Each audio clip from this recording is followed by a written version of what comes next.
Ya, baik, selamat malam Bapak Ibu sekalian.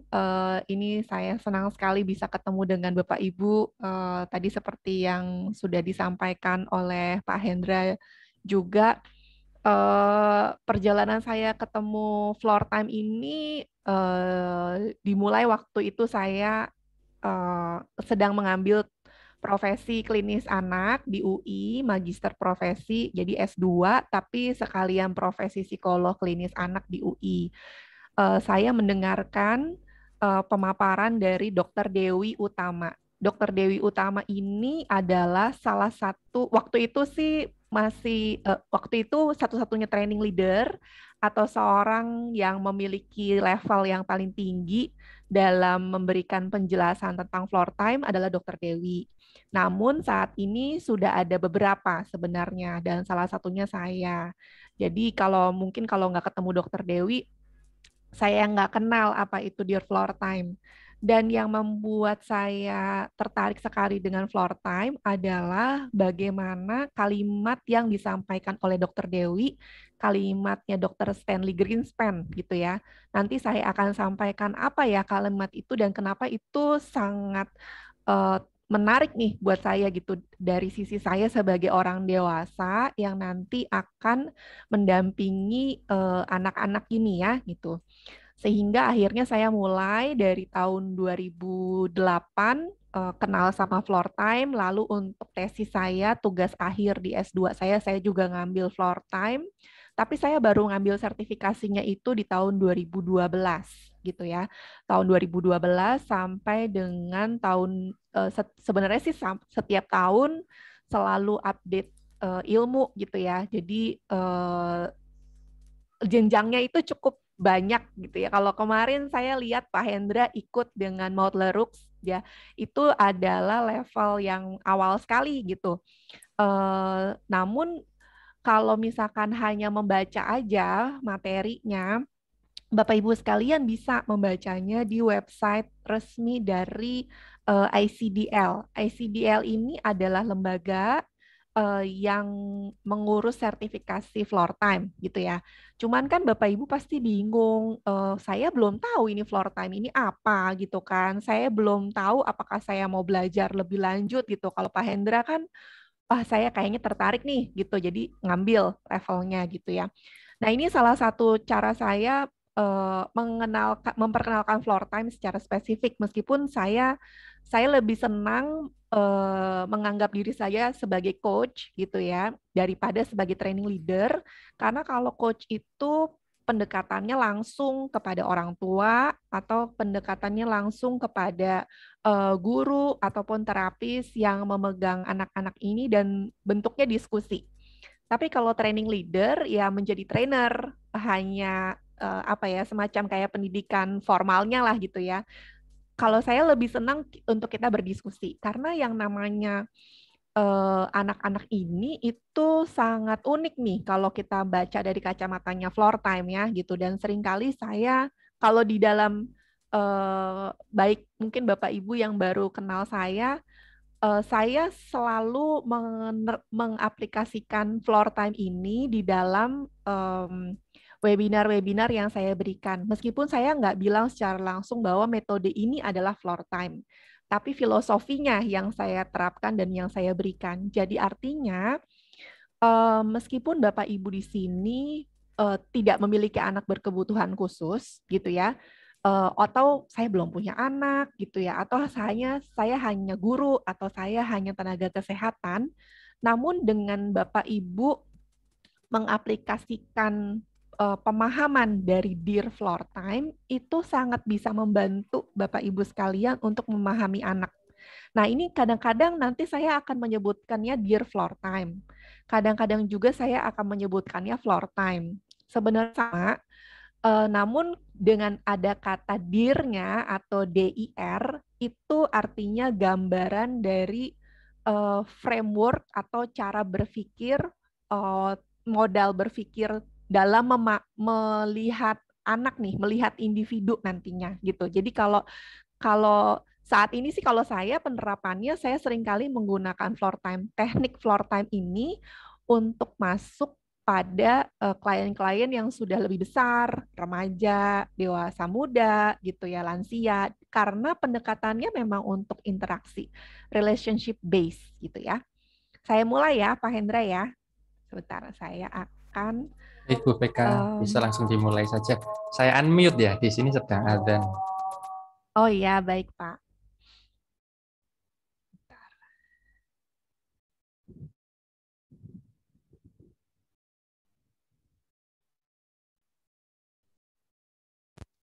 Nah, ini nanti kita akan sama-sama berdiskusi dan khususnya Bapak Ibu selama saya menjelaskan sangat boleh untuk menaruh pertanyaan-pertanyaan ya di kolom pertanyaan sehingga nanti pada saat saya menjelaskan mungkin saja saya akan langsung menjawabnya gitu. Kalau misalkan sesuai, kalau tidak sesuai biasanya saya akan taruh nih di belakang gitu ya.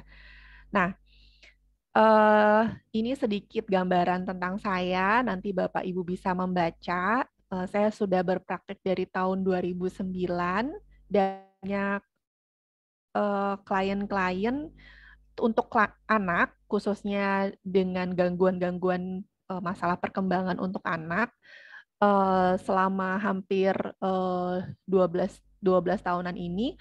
Tapi karena anak-anak yang tadinya saya pegang masih kecil-kecil, mereka akhirnya bergerak kan ke masa remaja dan dewasa muda gitu.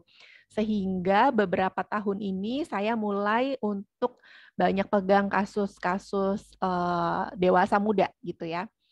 Nah, kedua foto yang Bapak Ibu lihat ini adalah tokoh-tokoh dari orang-orang yang membuat floor time gitu ya. Yang perempuan ini namanya Sirina Wider. Beliau adalah seorang psikolog. Sementara yang bapak-bapak ini adalah Stanley Greenspan. Dia adalah seorang psikiater. Tapi Pak Stanley Greenspan ini adalah seorang psikiater yang sangat berbeda cara berpikirnya. Jadi memang dari awal tuh beliau sangat fokus pada perkembangan-perkembangan anak-anak, khususnya anak-anak yang kecil-kecil gitu ya. Dan beliau memang melihat bagaimana sih interaksi. Jadi mungkin punya cara pendekatan intervensi gitu ya yang berbeda dengan kalau kita tahu psikiater di Indonesia gitu ya. Sehingga pemahamannya beliau sendiri terhadap perkembangan anak itu sangat luas dan beliau berdua ini kalau Sirina Wider masih ada, masih hidup, tapi kalau Stanley Greenspan sudah meninggal. Namun saat ini dengan ICDL banyak sekali muncul ya murid-muridnya beliau ya yang masih meneruskan warisannya beliau gitu ya.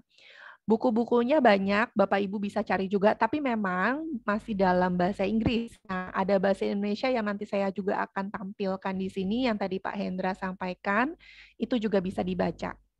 Jadi ini saya berikan sedikit gambaran singkatnya, nanti detailnya saya akan jelaskan ya. Dear Floor Time itu adalah sebuah intervensi untuk mendorong perkembangan individu melalui proses yang menyenangkan dan menarik. Nah, kenapa menyenangkan dan menarik? Karena di dalam floor time-nya, cara yang paling diutamakan adalah bermainnya. Cara yang paling diutamakan adalah interaksi yang menyenangkan. Interaksi yang nggak pakai nangis. Nangis boleh, tapi tidak dalam bentuk pemaksaan nantinya ketika berinteraksi gitu. Jadi memang punya cara pandang dan pendekatan yang berbeda dengan pendekatan lain. Kalau Pak Hendra menyampaikan sebagai seorang terapis wicara, biasanya punya agenda atau program yang ingin diterapkan nih kepada anak-anak yang mau diajarkan gitu ya. Tapi kan seringkali sifatnya kayak teaching gitu ya, mengajarkan sesuatu dan harapannya anaknya nurut gitu ya. Nah, kalau anak-anaknya perkembangannya itu tidak ada masalah, mungkin bisa-bisa aja nurut gitu ya. Tapi sebagian besar anak-anak yang tidak punya masalah perkembangan juga kadang-kadang nggak mau nurut kalau misalkan diajarin gitu ya.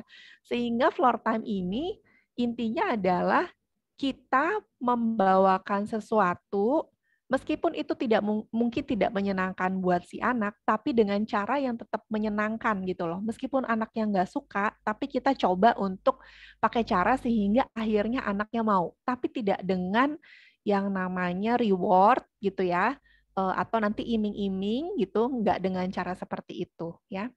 Karena hal yang utama itu adalah koneksi manusia ya.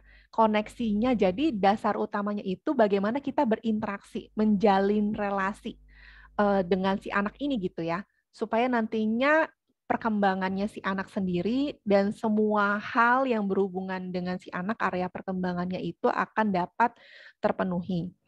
Nah, tadi saya di awal menyampaikan kan si Pak Stanley Greenspan ini adalah seorang psikiater yang sangat berbeda gitu ya dengan dokter-dokter pada umumnya gitu ya. Sehingga intervensi yang diberikan, yang dibuat, yang beliau buat itu memang fokusnya adalah intinya buat semua orang dan khususnya buat orang tua gitu ya. Sehingga ketika beliau membuat ini bersama dengan Sirena Wider, tujuannya dapat digunakan oleh semua orang, baik guru, terapis, ini pekerja profesional di kesehatan mental seperti saya gitu ya, ataupun orang tua dan perawat itu sangat bisa menerapkannya gitu karena tujuannya adalah untuk meningkatkan perkembangan diri dari seorang anak itu dan sangat bisa diaplikasikan baik pada anak-anak yang berkebutuhan khusus ataupun anak-anak yang neurotipikal. Memang pada awal penelitian mereka mengawalinya dengan menelitinya pada sejumlah kasus anak-anak autism gitu ya, pada anak-anak autis dilihat efeknya bagaimana. Kalau jadi resepnya nih, kalau yang diberikan oleh Dr. Stanley Greenspan adalah melakukan floor time atau main sama anak, sekali main itu 20 menit. Sehari dibutuhkan 8 kali main gitu ya. Jadi kira-kira ya 2,5 jam lah gitu kira-kira. Tapi itu memberikan dampak yang sangat baik sekali pada anak-anak yang memiliki autis ini. Sehingga pada anak-anak yang seharusnya tidak punya masalah perkembangan, hasilnya seharusnya lebih optimal ya. Nah, kedua buku ini sudah diterjemahkan oleh Yayasan Ayo Main, yaitu diprakarsai oleh Ibu Francisca Angesti. Bapak Ibu bisa cari di Tokopedia deh judul kedua buku ini dan bisa dilihat lebih lanjut. Memang keduanya sudah dalam bahasa Inggris. Kalau mau lihat yang keduanya sudah dalam bahasa Indonesia. Kalau Bapak Ibu mau lihat websitenya dalam bahasa Inggris itu www.icdl.com. Di beberapa tahun ini, mungkin sekitar 2 tahun ini, setelah Dr. Dewi bisa menjadi training leader dan bisa mengajar, ya, memang sudah mulai tuh ada sertifikasi yang diberikan dalam bahasa Indonesia. Nah, kalau kemarin Pak Hendra ikutnya dengan Moutlerux ya, dengan ada terjemahan juga ya. Nah, itu salah satu cara. Betul ya, Pak ya? Iya, betul, Bu. Ada Iya, translatornya. ada Karena mohon maaf, translatornya. saya bahasa Inggrisnya Oh, juga nggak bagus. iya, iya. Iya. Nah, jadi dengan sebenarnya sih sudah cukup lama untuk bahasa-bahasa lain itu masuk. Namun ya karena tadi kan kalau Bapak Ibu tadi dengar cerita saya belajar mulai pertama kali 2012 sampai 2020 baru selesai gitu ya. Sebenarnya masih belum selesai banget sih gitu. Cuman itu bukan ada kendala yang susah banget sebenarnya, tapi lebih kepada bagaimana sayanya gitu karena kayak aduh ini hamil terus nunggu harus anak gede gitu ya. Nah, kayak gitu-gitu tuh yang akhirnya membuat beberapa orang yang sedang belajar untuk menjadi training leader juga tidak selesai lebih cepat. Tapi ini sudah mulai selesai. Jadi sih harapannya nanti kalau Bapak Ibu mau mengambil sertifikasinya langsung aja lihat di websitenya gitu ya. Sudah ada tuh nanti terjemahan bahasa Indonesianya. Nah, ini sedikit gambaran langkah-langkahnya. Secara sederhana ya, Bapak Ibu, mengikuti anak itu sama dengan mengikuti tanda emosinya. Jadi karena berlandaskan emosi itu untuk pertumbuhan pikiran dan otak gitu ya. Di mana ketika kita mengamati sehingga dapat menyesuaikan diri dengan dunia anak dan setelah diketahui maka kaitkan dengan tahapan perkembangan anak. Inti dari kalimat yang disampaikan oleh Dr. Stanley Greenspan adalah bagaimana sebenarnya kita itu bisa menjadi mengikuti apa yang diinginkan atau di apa ya diminati oleh anak gitu. Ini saya mau tunjukkan dulu sebentar, saya lupa ada di mana. Nah ini kalimat yang disampaikan oleh Dr. Stanley Greenspan tadi yang berhubungan dengan mengikuti gitu ya. Kalimat inilah yang juga menarik perhatian saya. Following the child's lead and strengthening then stretching their capacities gitu. Artinya mengikuti arahannya anak, lalu memperkuat ya, memperkuat anak sudah punya anak itu sudah punya kemampuan ya ketika dia memberikan arahan kepada kita, lalu kita mau stretching, kita mau kasih tantangan kayak karet gelang aja. Karet gelang kan kalau ditarik kan wah bisa. Kalau dia kuat banget nih, dia akan bisa ketarik sampai jauh banget gitu ya. Nah, ini kalimat ini pada saat saya awal belajar itu seringkali terpenggal gitu ya. Terpenggal tuh artinya dipahami oleh orang-orang itu terpenggal. Jadi dianggapnya adalah oh floor time itu cuma ngikutin anaknya doang gitu. Ya udah anaknya mau loncat-loncat dibiarin, anaknya mau guling-guling dibiarin, anaknya mau colok-colokin sesuatu ke tempat bahaya dibiarin gitu ya, seolah-olah gitu. Jadi seolah-olah tuh tidak ada struktur, seolah-olah tidak ada aturan gitu ya. Karena apa? Karena pada saat orang-orang yang belum belajar floor time lebih dalam, sebenarnya nggak cuma floor time sih, ketika kita belajar sebuah pendekatan dan belajarnya itu tidak dalam, tentu saja kita nggak tahu ya, gitu ya, sehingga eh, menjadi terpenggal gitu ya. Jadi kalau misalkan saya belajar lebih dalam lagi, ternyata nggak cuma ngikutin anak aja, jadi ngikutin anak itu tujuannya untuk masuk ke dunianya anak, untuk masuk ke pintunya anak gitu ya, atau jendelanya anak. Apa sih yang ada di pikirannya dia gitu ya. Nih Bapak Ibu kalau lihat gambar yang ini, coba ini kan ada Pak Stanley Greenspan ya. Ini ada si Dede nih, sama ini ibu, mungkin ibunya. Kira-kira apa yang ada di pikirannya si Dede ya?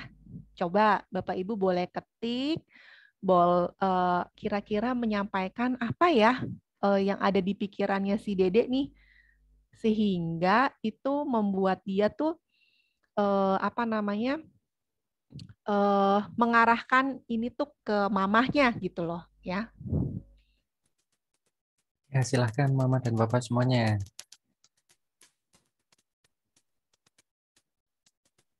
Mau mengajak bermain Bu PK katanya. Oke, mau mengajak bermain, betul. Apalagi, terima kasih Bu Damayanti. Yang ada di pikirannya ngajak bermain. Ada lagi? Memperlihatkan benda yang menarik. Ya, adik ingin tahu ini ada mainan. Ayo main bersama. Oke. Mau ibunya mendekat. Waduh, iya keren-keren banget nih Bapak Ibu sekalian ya. Jadi, dan itu semua kita bisa tahu karena kita kan mengamati ya. Jadi, kalau yang Bapak Ibu lihat di gambar ini, yang dilakukan Pak Stanley dan juga si Mama, mereka semua itu menyamakan level matanya dengan si bayi, gitu ya. Kenapa menyamakan level? Nah, itu salah satu cara di mana kita tuh mau tahu apa sih yang sebenarnya ada di pikirannya dia. Karena kalau kita level matanya tidak sejajar, maka kita nggak tahu apa yang sebenarnya dia lihat gitu ya. Nah, kita kan sebagai pihak luar nih, kalau pihak luar kita bisa lihat sebenarnya lebih banyak.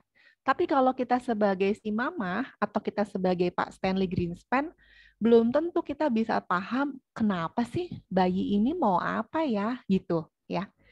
Jadi seringkali kalau dalam sesi saya bersama dengan orang tua, saya biasanya meminta rekaman gitu ya, rekaman main gitu. Dan itu nanti ditonton bersama. Kenapa rekaman main? Karena salah satu pembelajaran yang diberikan pada saat kita belajar floor time adalah pembelajaran tentang refleksi, berefleksi gitu ya. Refleksi itu kan seperti kita bercermin sebenarnya. Nah, pada saat kita melihat fotonya atau videonya, mungkin saja kita lalu menyadari kenapa ya kita melakukan hal itu gitu loh ya. Kenapa ya kita kok nggak ngikutin dia ya? Kenapa ya kita maksa ya gitu ya? Kenapa kita malah asik sama mainannya tapi nggak ngikutin apa yang dimainin si dede bayi gitu ya. Jadi itu juga yang akhirnya membuat saya tuh jadi tertarik dengan floor time karena floor time ini punya level-level yang cukup banyak dalam FEDC. Nah, FEDC itu apa nanti saya jelaskan gitu ya. Tapi si FEDC itu tuh sangat membantu saya untuk memahami akhirnya diri saya sendiri sih gitu, Pak Hendra ya. Jadi nanti kalau Pak Hendra mau belajar, saya yakin banget Pak Hendra akan jadi pribadi yang berbeda banget nih dengan Pak Hendra yang sekarang. Setelah tahu floor time lebih banyak gitu ya. Iya, Bu. Saya sendiri sebenarnya belum mendalami sekali, tapi dalam Mm-mm, perjalanan kenal ini saja sudah banyak perubahan ya, terutama banyak perubahan. pendekatan ke anak, berhubungan dengan Ya, orang lain itu juga terpengaruh sekali ya, mempengaruhi sekali. oke. Kalau saya ngobrol dengan beberapa orang dewasa ataupun orang tua yang belum pernah kenal floor time, lalu akhirnya tahu floor time, meskipun nggak terlalu belajar banget atau tidak di coaching secara langsung, itu yang memberikan komentar adalah pasangannya gitu. Kok kamu jadi lebih ngerespon anaknya ya? Kok kamu jadi lebih sering main ya sama anak kamu gitu ya? Nah, itu tuh juga salah satu kenapa akhirnya terjadi perubahan kepada kita gitu ya, orang tua ataupun orang dewasa di sekitar anak. Nah, ini adalah inti dari floor time. Inti dari floor time itu bahwa peranannya si anak dan emosi serta apa yang diminati si anak itu adalah hal yang utama ya Bapak Ibu. Kenapa tadi akhirnya Pak Stanley Greenspan bilang following the child's lead. Jadi ikutin arahannya si anak supaya dari situ kita bisa meningkatkan yang namanya bagaimana emosi, bagaimana cara berpikir yang terjadi dalam perkembangan yang ada di otak untuk akhirnya bisa membangun ini tingkat sosial, emosional, serta kapasitas intelektual yang lebih tinggi lagi gitu. Nah, hal yang paling utama di dalam floor time adalah natural emosi dan minat gitu ya. Tadi di dalam floor time itu tidak ada pemaksaan Bapak Ibu. Tapi kalau itu hal yang penting, sudah pasti kita harus kasih dong ya. Tapi bukan berarti dipaksa, tapi kita bisa jelasin, komunikasikan gitu ya, supaya anaknya jadi paham gitu ya. Nah, ini saya jelaskan bahwa floor time itu kuncinya adalah inside out. Jadi dari dalam keluar. Artinya motivasi dari dalam dirinya anak itu penting untuk akhirnya dia jadi bisa belajar, untuk akhirnya kita bisa ajarin dan kita kasih tantangan. Jadi Bapak Ibu, setiap hal yang Bapak Ibu ajarin dan minta anaknya nurut, itu sama dengan tantangan sebenarnya. Setiap Bapak Ibu nyuruh, Bapak Ibu memberikan tantangan kepada anak, ya. Sementara tadi di awal kan saya bilang bahwa hal yang utama buat floor time adalah emosi dan minatnya si anak. Jadi harus datang dari dirinya si anak gitu. Jadi harus inside out. Jadi kalau kita ngikutin apa yang menarik buat anak, itu kita memberikan kesempatan anak untuk eksplorasi, untuk mengembangkan rasa ingin tahunya nih. Tapi kalau kita ngasih arahan, ngasih perintah, ngasih instruksi, itu sama dengan kita memberikan tantangan. Nah, sekarang refleksi pertama yang perlu Bapak Ibu lakukan adalah seberapa banyak Bapak Ibu memberikan tantangan atau memberikan kesempatan untuk anak bereksplorasi dan Bapak Ibu merespon. Jadi berat mana nih? Memberikan tantangan atau mengeksplorasi dan merespon ya. Nah, banyaknya biasanya yang mana nih Bapak Ibu? Ayo, ayo, ngaku, ngaku. Banyaknya yang mana ya? Tantangan kayaknya. Sedikit-sedikit. Tantangan ya, tantangan ya. Karena sedikit-sedikit kasih instruksi gitu ya. Iya, memberikan tantangan, betul Bu Lana. Sedikit-sedikit ngasih perintah, tantangan berat, kata Bu Tati. Wah, sedikit-sedikit ini, sedikit-sedikit itu. Tapi pernah nggak Bapak Ibu tuh, atau sering nggak ya Bapak Ibu tuh merespon sesuatu yang sedang dilakukan oleh anak gitu ya. Jadi kalau kata kunci di sini adalah inside out kan, yang dimiliki oleh anak, ya dari dalam diri anak pasti dilakukan. Nah, anak itu nggak bisa berkembang sendiri. Ibaratnya nih kalau misalkan dia ditaruh di suatu tempat terus dia bisa pinter sendiri, itu nggak bisa. Pasti dia butuh lingkungan ya. Lingkungan kalau di floor time dibagi jadi dua, yang namanya lingkungan fisik dan juga lingkungan sosial gitu ya. Nah, pada saat dia berinteraksi dengan kita, kalau kita nggak merespon, dia nggak akan bisa belajar banyak Bapak Ibu. Respon kita itu sangat berpengaruh dengan perkembangan emosinya anak. Nanti saya kasih video ya. Kenapa bisa mempengaruhi perkembangan emosi? Karena sudah ada penelitiannya Bapak Ibu. Ketika anak tidak diberikan respon dengan tepat, ya, itu akan membuat anak frustrasi, terus membuat anaknya juga jadi cuek. Nah, dari hasil penelitian yang dilakukan oleh Harvard, khusus di area perkembangan anak, mereka kasih beberapa penelitian nih, meneliti anak yang memang jelas-jelas diabaikan, jadi nggak diurus sama sekali, sama anak yang sering nggak diurus terus dikasih gadget. Biar nggak usah ribut, udah kasih gadget aja deh. Udah nonton TV aja, biar nggak pecicilan gitu misalkan. Nah, itu dampaknya sama, Bapak Ibu. Ya, dampaknya sama karena mereka tidak diberikan kesempatan untuk berinteraksi, kesempatan untuk berkomunikasi dengan kita, kesempatan untuk diberikan respon dengan kita, gitu ya.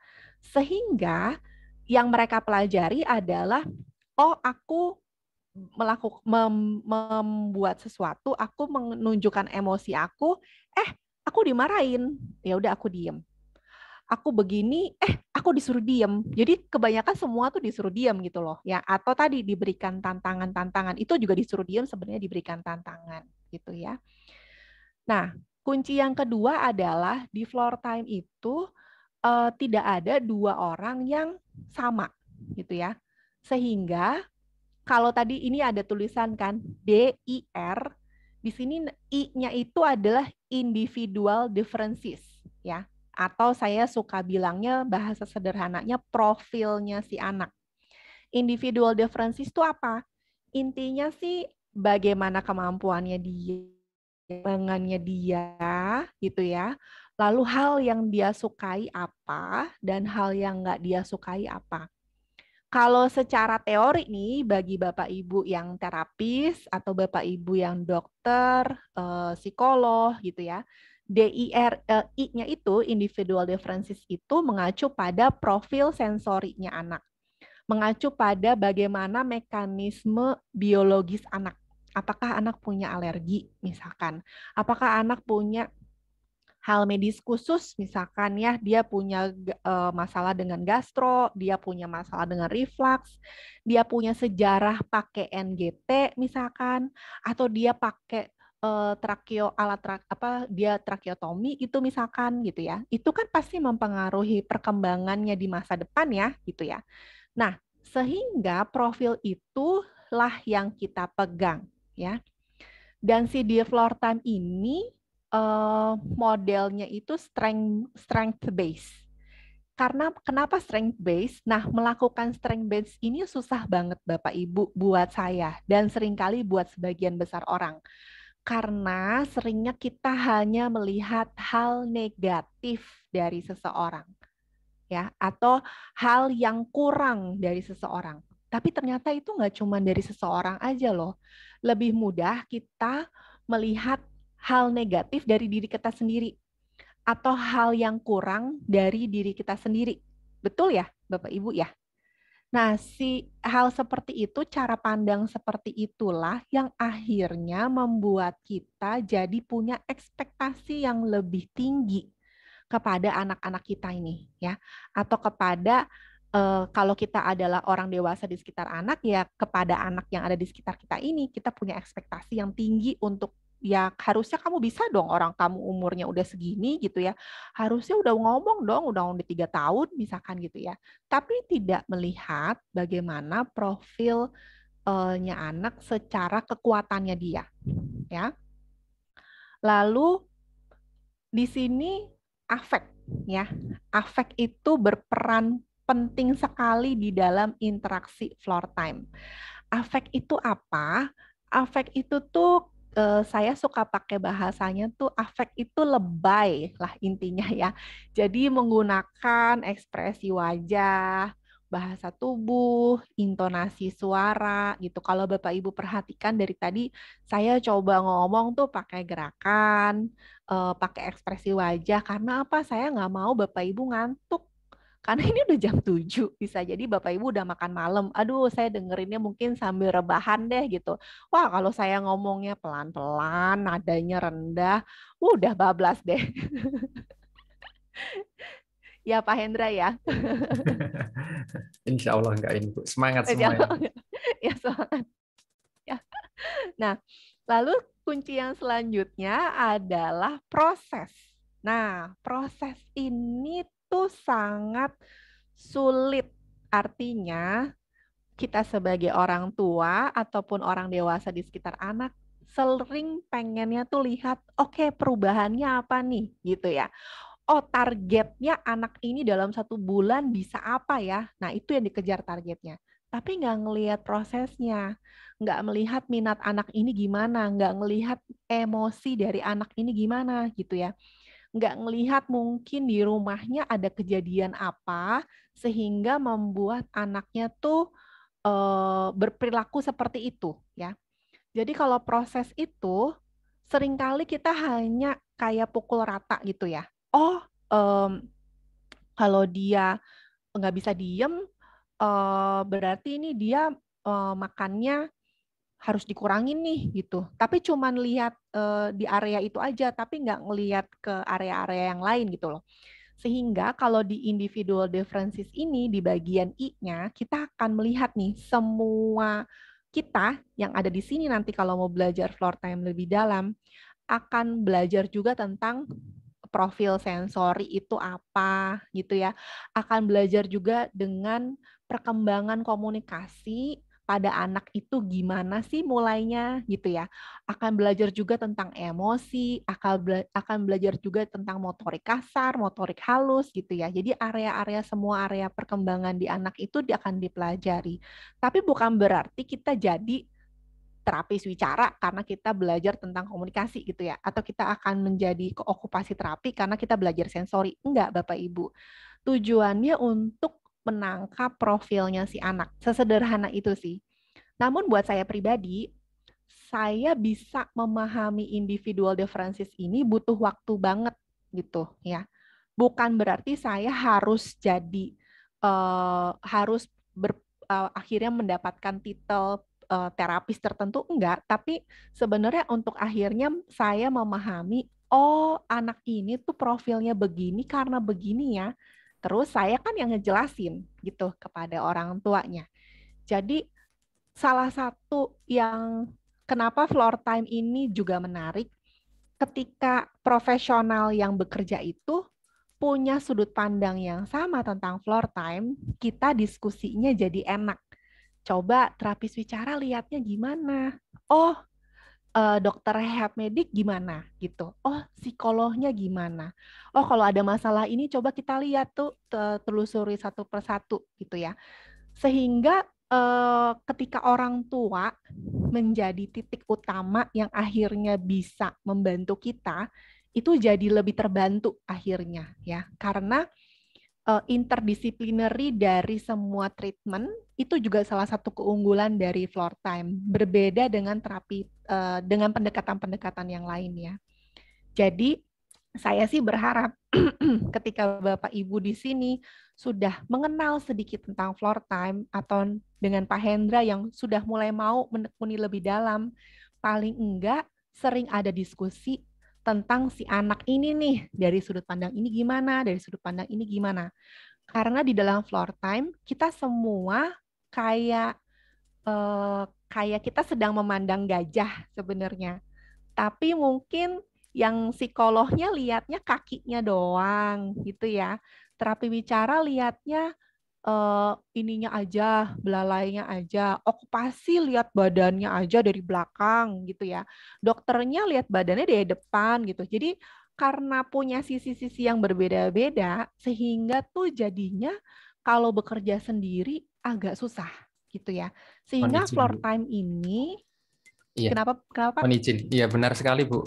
Saya sedikit Mm-mm. menambahkan untuk sesi ini, Ya, kuncinya memang di kemauan untuk berdiskusi dan mm, ini ya, belajar. Dari diskusi kan kita belajar sebenarnya. Nanti kalau saya selaku terapis bicara pastinya nanti dari diskusi itu ya menambah pengetahuan sama kapasitas, dan seperti yang Ibu bilang tadi tidak menjadikan kita jadi okupasi terapis dan lain-lain ya, tapi paling enggak kita tambah ya secara kapasitasnya dan pengetahuannya. Jadi iya, memetakan melihat anak bisa lebih dalam karena diskusi ya. Jadi betul. tanya, biasanya saya tanya kalau nggak tahu, saya tanya teman OT, saya tanya orang tua, tanya guru, jadi saling diskusi. Ya, Terima kasih. betul, betul. Lanjut. Iya, betul. Jadi yang di sini yang berperan tidak hanya profesional aja tadi, orang tua juga berperan. Orang tua, guru itu tuh punya data yang sangat banyak sebenarnya terhadap si anak ini gitu ya. Cuman karena mungkin datanya bertebaran, tidak terkelompok, sehingga bingung. Nah, disitulah perannya para profesional. Kalau dokter anak, dokter tumbuh kembang, atau dokter rehab medik dan psikolog itu membantu untuk assessment penegakan diagnosanya nih, kalau misalkan anaknya berkebutuhan khusus. Tapi kalau misalkan anaknya tidak berkebutuhan khusus, ya berarti fokusnya adalah bagaimana pengembangannya gitu ya, bagaimana sehingga anaknya bisa lebih berpotensi, lebih baik, lebih optimal gitu ya. Nah, di sini afek yang tadi saya jelaskan secara singkatnya adalah afek itu hubungannya rasa dan hati gitu ya. Sehingga ketika kita berinteraksi dengan anak, kalau kita fokusnya hanya kepada pemberian program, hanya kepada target aja, ah udahlah anaknya pokoknya diajarin alfabet lah gitulah, itu udah itu aja, pokoknya udah dikasih aja deh terserah anaknya ngerti nggak ngerti, sehingga si insight outnya si anak belum tentu muncul. Karena apa? Anak itu ngerti banget kalau misalkan orang yang berinteraksi dengan dia tidak berinteraksi dengan hatinya dia, itu dia juga tidak akan apa ya? Saya sih ngebahasainnya kayak anaknya tuh kayak nggak buka hatinya dia gitu loh buat kita gitu. Kalau kitanya nggak kerjanya pakai hati. Nah, salah satu strategi sederhananya tadi menyelaraskan, menyamakan level matanya. Kalau selama ini Bapak Ibu sekalian lebih sering level matanya berbeda sama anak karena kita tinggi. Nah, sekarang coba posisinya lebih disamakan di jongkok gitu ya. Apa berlutut mungkin atau kayak tadi kayak Dokter Stanley Greenspan tiduran, rebahan gitu ya, supaya sama level matanya dengan anak. Karena dengan cara seperti itu dia akan bisa membuka pintunya buat kita. Nah, floor time ini tadi kan fokusnya terhadap perubahan internal anak dan tidak hanya perilaku. Jadi fokusnya bukan kepada simptom ya Bapak Ibu gitu ya. Tapi bagaimana perubahan internalnya anak, bagaimana anak tuh jadi tertarik sama kita. Lalu tidak mengutamakan kemampuan yang spesifik atau cuman pengen anaknya patuh. Nah, sekarang kalau nanti Bapak Ibu sampai tertarik sama floor time, satu hal yang saya mau kasih tahu ya, anaknya udah pasti nggak selalu patuh nantinya. Anaknya udah pasti nggak selalu nurut. Karena apa? Karena dia akan nanya. Karena dia akan nanya, kenapa begini? Kenapa digituin? Kenapa, dan kenapa? Karena apa? Karena kita kasih kesempatan tadi ya, kita kasih kesempatan dia untuk eksplorasi dan kita respon awalnya dengan kita dulu yang nanya, kamu lagi ngapain sih? Oh, kok itu diputer-puter ya? Oh, kok dipindah-pindah ya? Ini mau buat apa ya? Ternyata dia pindah ya. Nah, dengan respon yang seperti itu, kita tuh sebenarnya ngasih informasi ya Bapak Ibu buat si anak. Nantinya dia akan menerapkannya. Karena tujuan akhir dari floor time adalah membuat anak tuh jadi kreatif. Nah, anak yang kreatif pasti akan berpikir di luar dari bagaimana orang lain berpikir, out of the box. Udah pasti seringkali tidak langsung nurut, bukan yang nggak bisa nurut ya, tapi tidak langsung nurut. Jadi artinya dia perlu diajak komunikasi, perlu diajak diskusi gitu ya. Dan motivasi serta reward intrinsik itu adalah kunci. Jadi harus dari dalam. Nggak bisa kita hanya pakai stiker aja gitu ya. Tapi kalau anak yang nggak tertarik, ya jadi nggak bisa, jadi nggak cocok gitu loh ya. Tadi memahami dan mencari kekuatan serta kekurangannya anak. Nggak hanya berfokus pada gejala aja gitu. Nah, ini kayaknya saya mau jawab pertanyaan dulu ya sebelum saya lanjut ya Pak Hendra. Tadi kayaknya saya ada pertanyaan ya.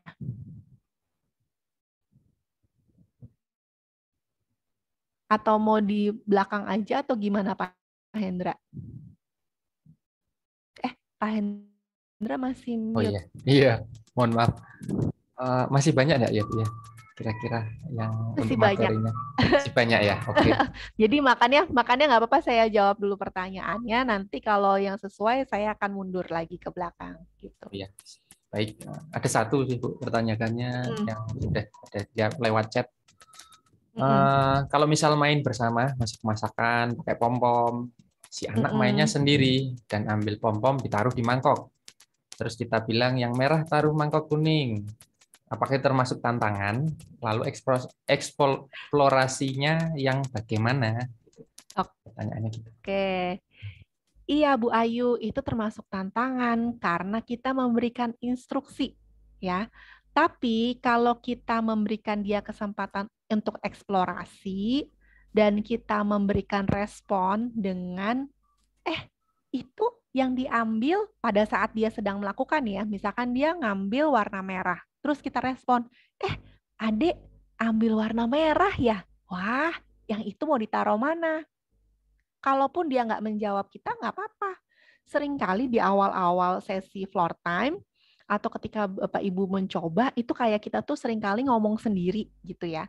Tapi nggak apa-apa, karena kita mau membuka relasi kan dengan si anak. Kalau anak nggak menjawab, nggak apa-apa, diikutin aja. Terus kalau misalkan dia taruh lagi gitu ya, atau dia langsung naruh, oh kita langsung bilang, wah Ade masukin ke yang kuning ya, bagus. Sekarang itu mau dibikin apa ya? Nah, salah satu tips yang dilakukan pada saat berinteraksi dengan floor time, di sini kita bermain bersama Bu Ayu. Jadi kita tidak memberikan komentar aja. Kalau dia pegang mangkok, Bu Ayu pegang mangkok. Kalau dia pegang sendok dan pom-pom, demikian juga yang sama. Karena apa? Kita mencoba mengikuti apa yang sedang dia lakukan. Mengimitasi apa yang sedang dia lakukan. Tadi kan kalimatnya adalah following the child's lead. Ikuti dulu apa yang sedang dia lakukan, baru setelah dia tune in sama kita, setelah dia ngerespon kita, ngelihat mata kita, ada komunikasi dengan kita, baru tuh kita sedikit-sedikit kasih tantangannya Bu Ayu, kita kasih instruksinya. Gitu ya. Bu Ada PK. pertanyaan lagi? Belum ya? Ya, Iya Pak. Bu PK, untuk ini biasanya orang tua memang bertanya gitu ya. Orang tua atau bahkan teman-teman itu ada yang tanya. Kalau saya biasanya menyebutnya kalau mau ngasih instruksi nanti dulu ya, kita jalin relasinya dulu. Tapi Iya. kalau mau memberikan tantangan, biasanya saya sarankan coba buat pertanyaan terbuka aja daripada kita nyuruh ambilkan bola gitu kan. Kita bisa pura-pura tidak tahu padahal sudah tahu. Wah, gimana ya bolanya? Biasanya anak-anak lebih tertarik yang seperti itu daripada kita suruh ngambil bolanya langsung. Betul, Ya. betul. Itu juga salah satu strategi yang sangat baik, Pak Hendra. Tapi yang terpenting di dalam relasi adalah kita bermain bersama-sama, ya. Jadi kalau Bapak Ibu tahu pendekatan bermain yang ada relasinya itu ketika kita bermain bersama. Bermain bersama itu bukan anaknya main sendiri terus Bapak Ibu di sebelahnya nongkrongin atau ngeliatin. Mungkin sambil buka HP gitu ya. Itu juga bukan bermain bersama. Atau ketika dia main sendiri Bapak Ibu yang komentarin atau Bapak Ibu yang nyuruh-nyuruh, kasih makan dong itunya gitu ya. Kelincinya pakai pom-pom gitu misalkan. Nah, itu bukan seperti itu. Jadi pada saat bermain bersama, kita selalu menjadi karakter yang kira-kira itu adalah karakter yang sedang ada di pikirannya si anak gitu ya. Jadi kalau tadi contoh dari Bu Ayu adalah, kalau dia pakai pom-pom, mudah sekali kalau kita tuh selalu pakainya tentang tema makan. Jadi kita langsung ambil aja mungkin ada boneka kuda, terus kita bilang, Adek, aku mau makan kuda dong. Aku mau makan itu dong, rumput. Aku minta rumputnya dong yang merah. Boleh nggak? Gitu. Kita menjadi kuda dengan memainkan si kuda-kudaannya. Nah, itu jadinya dia jadi lebih, kuda mau makan. Oh ya, udah nih. Terus kita bilang, makasih. Terus, oke aku pulang dulu ya. Terus kita pergi lagi. Terus kita ganti lagi dengan yang lain. Aku harimau nih, aku mau makan daging, kamu punya nggak? Gitu. Nah, itu akan lebih efektif Pak Hendra dibandingkan kita hanya bilang bolanya yang mana ya, gitu ya. Ya. Jadi kita perlu menjadi tokoh yang sedang dimainkannya si anak gitu. Ya. Jadi melibatkan kemampuan bermainnya Ibu ya. Sudah sampai di mana? Betul. Kalau ini kan berarti yang sudah bermain pura-pura ya pada kasusnya Bu Ayu ini anaknya sebenarnya secara bermain sudah cukup bagus ya. Dia sudah bisa bermain pura-pura. Ya, Bu. Ada satu lagi pertanyaan, Bu. Ya ini sebenarnya juga beberapa kali ditanyakan ya. Ini gimana sih pendekatan floor time di anak-anak yang tipenya pasif ya, tipenya hipo. Mereka kan cenderung kadang ide bermainnya kurang kelihatan ya. Nah, gimana ya caranya kita agar anak itu tertarik aktivitasnya atau penerapan floor time-nya itu seperti apa? Ini pertanyaan dari Bu Dewi di Bu siapa tadi ada yang bertanya. Ya, saya tangkap pesannya seperti itu, Bu. Bisa mungkin. Baik. Iya, jadi kalau misalkan anaknya diem aja, saya punya pengalaman dengan anak-anak yang ada hiposensitifnya, bukan hiposensitif, lebih kepada hiper sebenarnya, tapi dia selective mutism. Jadi dia nggak ngomong. Ada tipe yang nggak mau ngomong dan nggak gerak gitu ya. Jadi cuman diem aja pada pertemuan-pertemuan pertama. Nah, tapi indikasi yang kita bisa gunakan adalah kontak matanya dia. Jadi dia itu melihat ke arah mana. Terus kita kasih respon sebenarnya. Jadi kita bilang, kamu mau yang itu gitu, ayo kita main, boleh kok gitu ya. Nah, tapi hal seperti ini juga perlu dilihat responnya si anak gimana. Tadi kita tahu individual individual differences-nya si anak, profilnya si anak. Terus kita coba kalau anak pakai ini, kita kasih yang ini, dia respon baliknya bagaimana ya, gitu ya. Sehingga kita nggak hanya selalu memberi dan mengarahkan, tapi kita melihat kalau untuk anak-anak yang pasif, bagaimana sebenarnya dia itu merespon gitu ya. Nah, salah satu tips yang lain untuk anak yang diem banget dan dia nggak mau melakukan apa-apa adalah kita cari tahu dia itu di rumah suka main apa gitu ya, atau dia itu tertarik apa gitu. Nah, seringkali pada anak-anak yang mungkin anak-anak yang masuk kategori autism ya, cara bermain mereka itu tidak tertarik dengan permainan alat-alat mainan, tapi mungkin mereka tertarik pada barang atau mereka tertarik pada gerakan-gerakan tertentu, entah itu cuma steaming atau muter-muter gitu ya. Nah, hal seperti itu sangat bisa Bapak Ibu digunakan untuk berinteraksi. Tetap caranya adalah following the child's lead. Ikuti dan imitasi apa yang si anak lakukan, lalu tunggu responnya ya. Tips ya, bukan tips, kalimat yang lain selain following the child's lead adalah wait, watch, and wondering ya. Tunggu, amati, terus kita berpikir kira-kira memperkirakan ya, kira-kira anak ini apa ya yang dipikirannya dia ya, kira-kira dia intensinya, niat dari dalam dirinya dia itu mau ngapain ya gitu. Nah, itu kita bisa gunakan. Sehingga untuk pertanyaannya tadi yang disampaikan Pak Hendra, terus saya lihat di sini dari Bu Hesti dan juga dari Bu Dewi adalah salah satunya tadi tahu profilnya si anak. Lalu yang kedua kita coba dengan wait, watch, and wondering dengan mengikuti apa yang menarik buat anak. Harus tahu nih dia kesukaannya anak itu apa sih.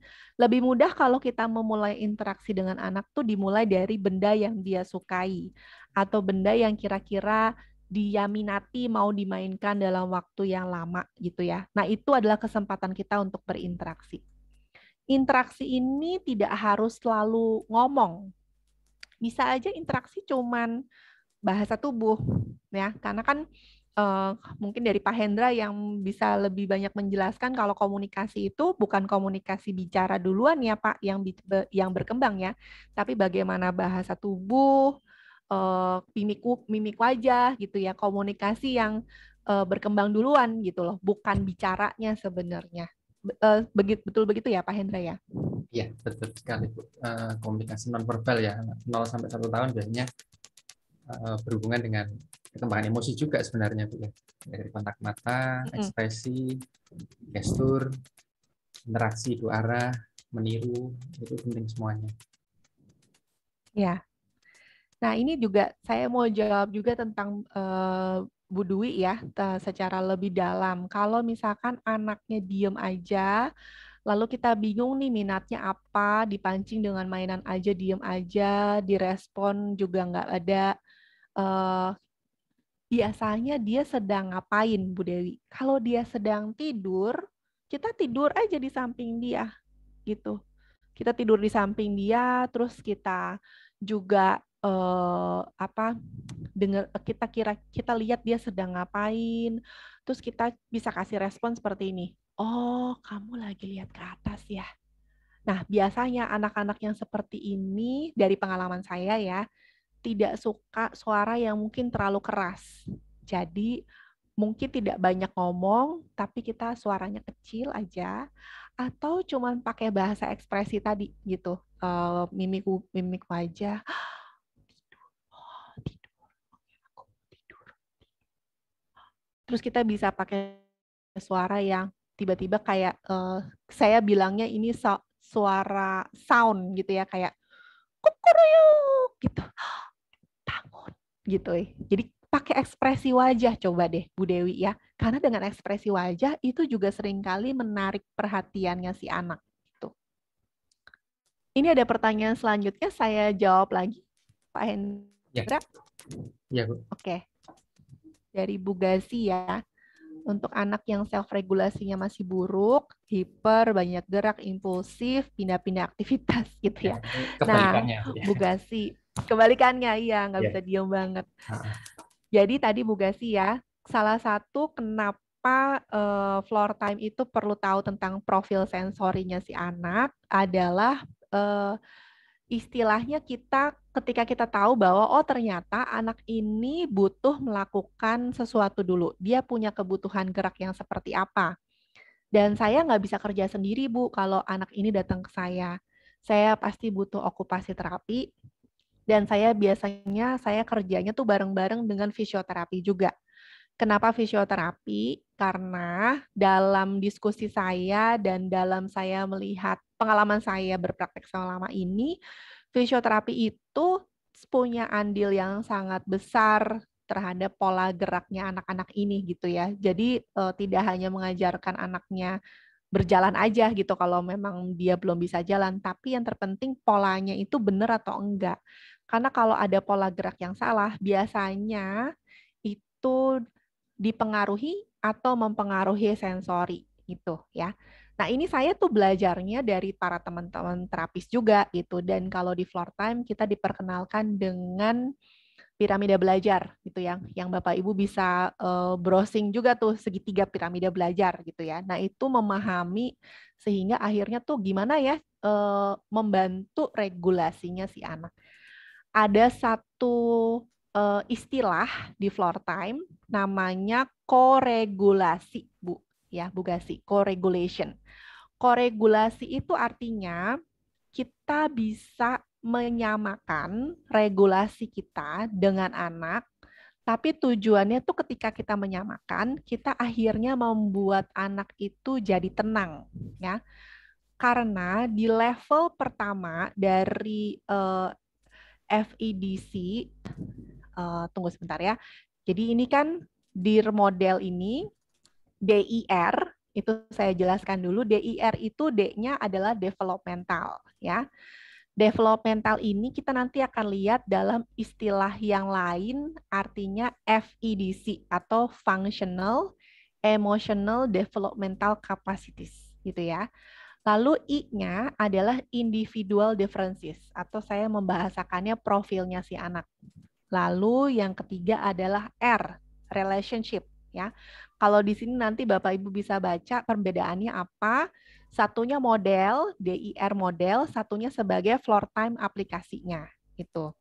Model ini membantu kita sebenarnya memahami anak itu sendiri ya. Nanti Bapak Ibu bisa baca. Ini saya mau bergerak ke FEDC ya, Functional Developmental Capacities, atau kalau di DIR itu di D ya, di bagian D-nya. Apa ya yang istimewa dari si D ini? Karena di dalam DIR-nya itu, di dalam D-nya FEDC level 1, sebentar ya. Nah ini, yang pertama adalah level satunya itu self-regulation dan shared attention.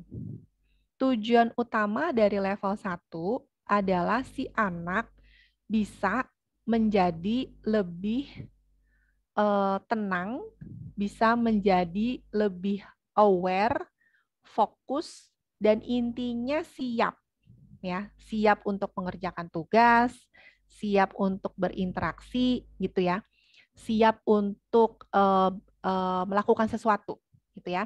Jadi ketika ibu melihat bahwa ini self regulasi anak ini nggak bagus banget nih, dia belum siap untuk ngapa-ngapain karena kebutuhan geraknya masih cukup tinggi. Nah, disinilah perannya, kalau saya sih bilangnya perannya si teman-teman dari okupasi terapi dan dari fisioterapi untuk bekerja. Untuk bekerjanya itu apa? Tadi dari segi profil sensorinya, dari sisi pola-pola fisiknya itu perlu diperhatikan sekali.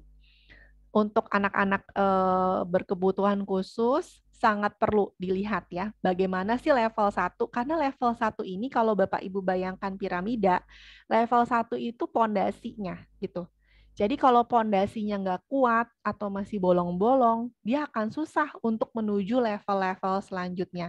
Atau kita bilang master gitu ya, master dalam kapasitas-kapasitas selanjutnya itu sangat susah gitu.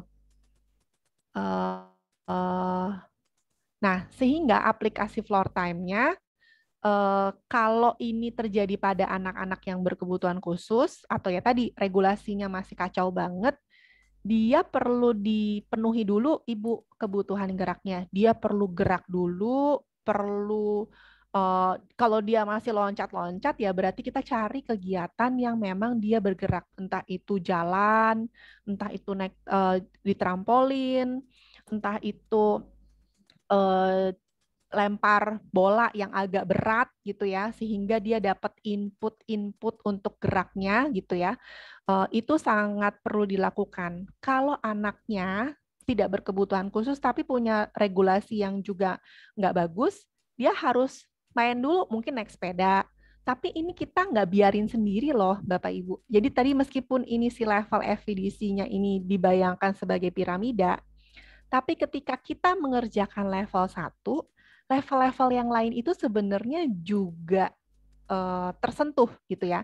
Jadi pada saat kita bermain sepeda sama dia untuk kayak menghabiskan energinya dia atau memenuhi kebutuhan geraknya dia, kita masuk di level yang kedua ini, engagement-nya gitu. Kita juga bisa masuk ke level yang ketiga, intentional komunikasi, komunikasi dua arah yang selalu dimulai dari dia. Nah, floor time itu dimulai dari si anak, selalu dimulai dari anak. Pendekatan yang lain berbeda. Pendekatan yang lain lebih kepada anak ngikutin, anak ngikutin. Nah, kalau di floor time, kita yang ngikutin si anak. Sehingga ketika dia memulai komunikasi atau ketika dia memulai engagement, ini level 2 dan level 3 itu dimulai dari anak. Anak memulai untuk melakukan kontak mata dan kita merespon dan anak mempertahankan kontak matanya selama dia ada di depan kita misalkan gitu. Atau anak memulai komunikasinya dengan kita, anak yang mulai duluan berkomunikasi baik secara verbal ataupun bahasa tubuh ataupun ekspresi wajah, terus kita merespon. Terus seberapa kuat tuh interaksi dua arahnya bersama dengan anak gitu ya. Nah, jadi kembali lagi ke pertanyaannya Bu Gasi nih. Aplikasi floor time-nya sama aja Bu sebenarnya. Mau dengan main dalam bentuk apapun. Tapi bagaimana kita memahami anaknya nih. Kalau udah jelas-jelas regulasi dirinya si anak jelek banget, berarti kalau ibu adalah terapis, sesuaikan target atau program ibu tuh dengan eh, kapasitas levelnya dia. Misalkan nih, asumsi saya ya, Bu Gasi itu adalah terapis wicara. Terapis wicara pengennya hari ini ngajarin 2 kata atau 3 kata misalkan. Tapi karena regulasinya jelek banget, lagi banyak loncat-loncat, otomatis ibu nggak bisa fokus ke komunikasi dua tiga kata karena dia butuh gerak dulu. Kalau kebutuhan geraknya terpenuhi, baru tuh bisa Bu untuk bisa masuk ke programnya gitu. Jadi programnya dulu itu disimpan dulu gitu ya atau dimodifikasi pada saat itu. Sehingga nah ini struktur seolah-olah floor time itu nggak ada struktur. Padahal ada. Cuman akomodasi yang diberikan untuk menyesuaikan dengan anak ini butuhnya apa. Anak ini emosinya sedang bagaimana, anak ini minatnya sedang apa, itu on the spot tuh langsung berubah gitu loh Pak Hendra. Ya, jadi bukan berarti Bapak Ibu yang terapis atau guru nggak punya program, punya, tapi disesuaikan dengan si anak gitu, sesuaikan dengan anak itu tuh pengennya ngapain gitu loh di saat itu bermain dengan Bapak Ibu gitu. Ya, ada pertanyaan dulu terkait dengan penjelasan saya ini dari Pak Hendra mungkin. Kalau dari saya sebenarnya ini ya, mungkin sharing aja Bu. Pernah Ya, ada kasus seperti ini. Nggak cuma ini Bu, nggak cuma hiper ya, nggak cuma banyak gerak, tapi ada destruktifnya, kadang merusak, kadang Hmm. melempar. Kalau menurut saya kadang ini mereka melempar, mereka bergerak, ya bisa saja profil sensorinya. Eh, tapi bisa juga kadang ini Bu, mereka nggak tahu mau ngapain. Akhirnya Mm-mm. melempar-lempar, akhirnya bingung, terlalu banyak instruksi atau terlalu banyak tugas, terlalu banyak mainan. Itu bisa mempengaruhi orang tuanya, terlalu banyak menuntut, ayo masukkan sini dan sini. Ya, biasanya kalau masalah di self regulasi itu kayaknya memang di prosesnya ya, nyamannya, aman dan nyamannya Mm-mm. mereka dulu, ya gitu. Mm-mm. Ya setuju dengan Bu Veka tadi kan memang ini ya. Jadi nggak harus misalnya dia sudah di komunikasi dua arah kalau dari terapi bicara, tapi regulasinya dari itu jelek banget. Ya sangat mungkin kita bisa turunkan level-levelnya. Kalau di floor time itu ada tangga-tangganya gitu ya, ada level-levelnya. Nah dia Mm-mm. sudah di komunikasi dua arah, sangat mungkin kan kita turunkan lagi. Ya kayaknya nggak mungkin deh kalau kita paksa harus dengan tugas-tugas goal-goal kita ya sudah kita interaksi aja, nyamankan anaknya kembali ke level satu juga sangat ini ya, kayaknya sangat malah mungkin ya, dari kalau dia sudah Iya. diterima nyamannya hangat, barulah kita mulai lagi biasanya gitu. Mm-mm. Mm-mm. Jadi Setuju kalau di ya, floor terima time kasih sendiri pencerahannya tuh Ibu. akhirnya, iya, iya. Jadi kalau di floor time sendiri tuh akhirnya memang membuat kita tadi, Bapak Ibu ya, ekspektasi kita terhadap si anak tidak bisa tinggi tanpa melihat bagaimana kemampuannya si anak gitu ya.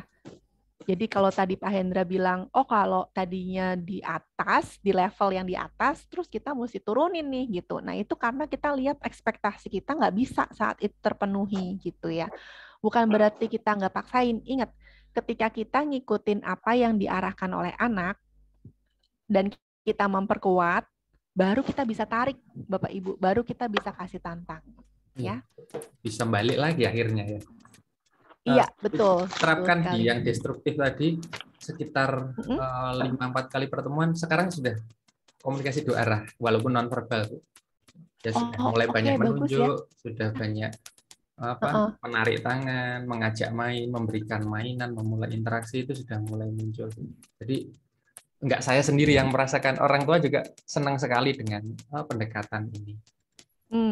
Dan itu saya yakin banget itu nggak akan bisa Pak Hendra lakukan kalau Pak Hendra tidak menerapkan tadi wait, watch, and Ya, wondering.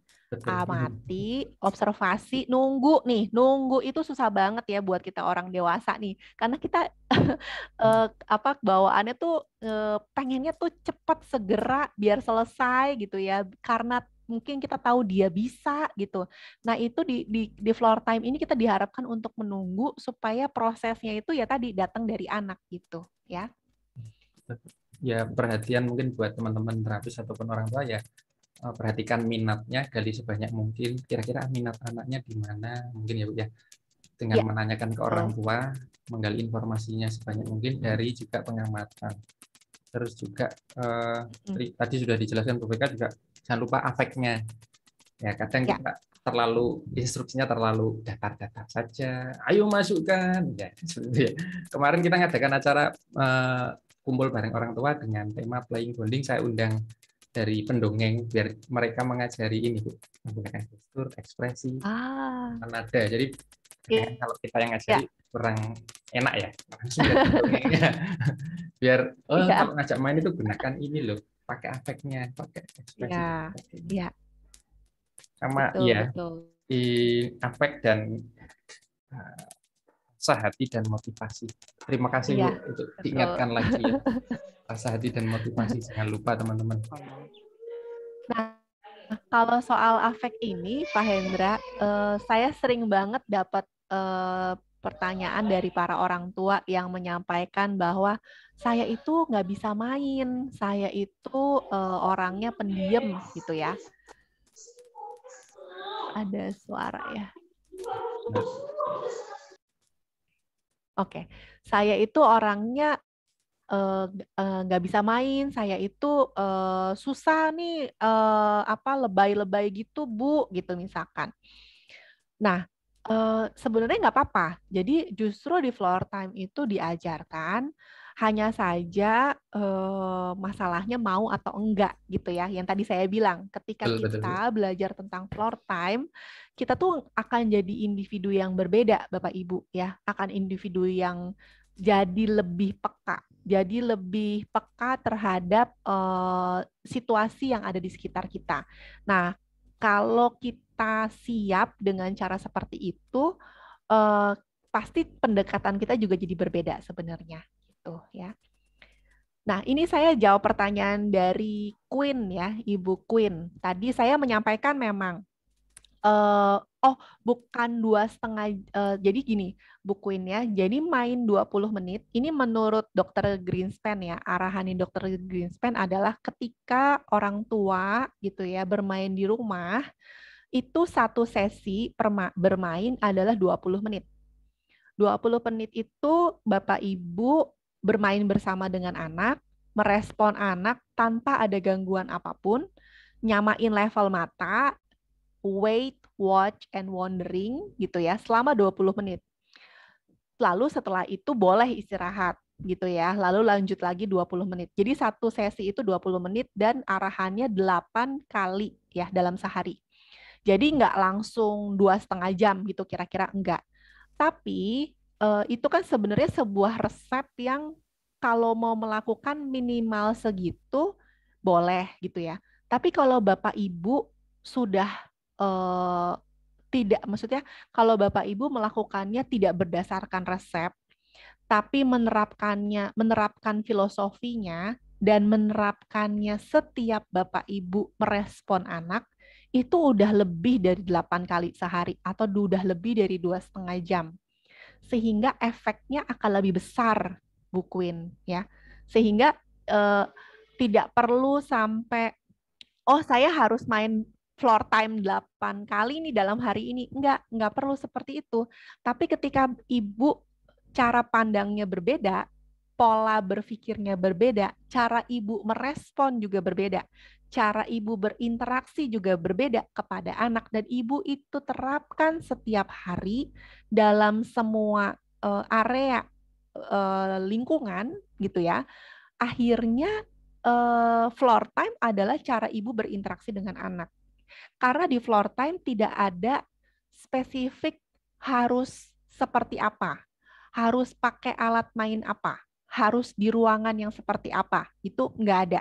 Floor time itu bisa dilakukan di mana saja dan kapanpun. Mau sambil jalan-jalan naik motor, boleh. Mau sambil jalan kaki, boleh. Mau sambil makan, boleh. Karena tadi intinya tadi kan merespon, ngikutin anak, responnya menggunakan afek gitu ya. Lalu tadi ada wait, watch, and wondering gitu ya.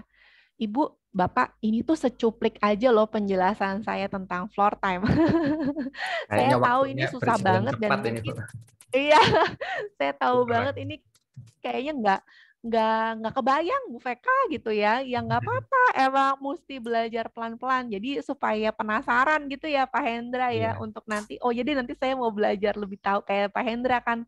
Oh saya langsung cari nih YouTube-nya gitu, bukunya. Kalau sekarang gampang banget Pak Hendra. Waktu dulu saya belajar, aduh itu susah banget. Jadi saya harus cari sendiri dan ya akhirnya ya belajar lagi sama training leader yang lain untuk saya jadi tahu, oh kayak gini tuh floor time gitu ya. Kalau sekarang kan bisa sendiri sebenarnya, meskipun belum tentu yang dilihat itu benar ya, tapi paling Ya, enggak kan sekarang, oh saya lihat ini nih, diskusi ya gitu. Nah itu sangat bagus banget nantinya.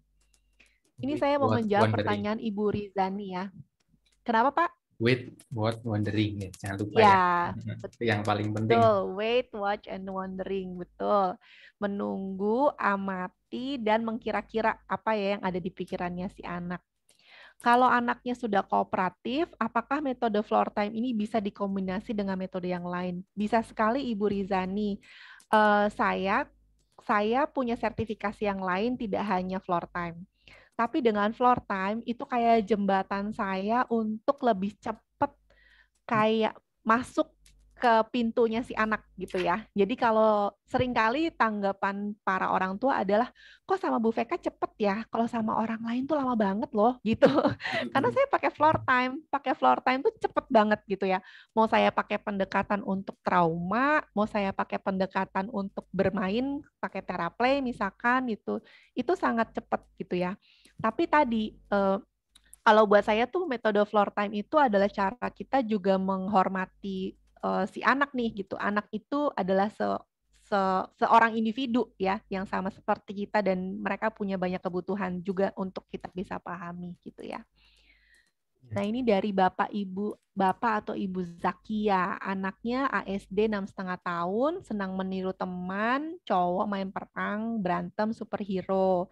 Hanya saja dia melakukannya benar-benar. Oh ya, jadi kalau dia tendang, tendang beneran ya. Sementara anak lain hanya pura-pura. Oke, sarannya, oke Bapak atau Ibu Zakiah, karena anaknya sedang meniru, sehingga perlu pendampingan, Ibu. Jadi kalau misalkan dia melakukannya beneran, Ibu langsung bilang, stop, stop, jangan deket-deket gitu ya. Pakai pakai ekspresi wajah Ibu. Oh, stop, stop, stop, jangan deket-deket, mundur, mundur, mundur. Wah, boleh chat-chat lagi gitu misalkan. Jadi si anak ini butuh didampingi dan untuk dia tuh tahu batasannya gitu ya. Dan terus melalui cara yang lain, misalkan kalau dia main sama ibu, jadi gini, floor time itu adalah cara kita tuh sebenarnya bermain bersama si anak. Jadi kalau misalkan anak ibu bermain dengan bapak atau ibu ini bermain perang-perangan, terus ibu bapak ketonjok beneran, tunjukin ekspresi wajah yang sedih banget atau marah, nggak boleh ya, sakit gitu ya. Nah, ekspresi wajah itu yang perlu ditangkap si anak, bapak ibu. Lebay seperti itu yang akhirnya dia pahami bahwa, oh ini tuh ternyata ada efeknya ya gitu. Dan itu kita ajarkan gitu ya. Jadi meskipun anak bapak ibu ini ASD, dia bisa tetap diajak komunikasi, tapi dengan strategi yang lain, dengan strategi visual gitu ya, dengan strategi tadi pakai sesuatu yang berhubungan dengan nanti empatinya, ekspresi wajah kita, afeknya gitu ya, sehingga itu perlu diterapkan dan itu perlu diulang-ulang, Bu. Nah, kalau tadi Pak Hendra sebutin soal dongeng atau buku cerita, untuk anak-anak ini sangat bisa masuk gitu ya, meskipun dia ASD sekalipun. Jadi gunakan buku ataupun gunakan dongeng pada saat berinteraksi dengan dia gitu. Benar. Kemarin itu kita juga mengajak anak-anak ketika dongeng. Ternyata yang mungkin bayangan orang tua itu kan takut ya nanti diajak ke acara rewel dan sebagainya, nggak bisa memperhatikan. Cuma terbayarkan di acara, oh mereka itu mengamati, mereka tenang ketika dongeng. Karena apa? Karena yang pendongengnya melibatkan ekspresi dan gestur mereka. Mungkin kata-kata beberapa banyak yang belum paham ya, tapi dari nadanya mereka bisa tertarik. Jadi kalau buku atau dongeng masih terus sulit, coba deh dalam bermain kita libatkan afeknya, pasti akan betul. Gitu, Bu.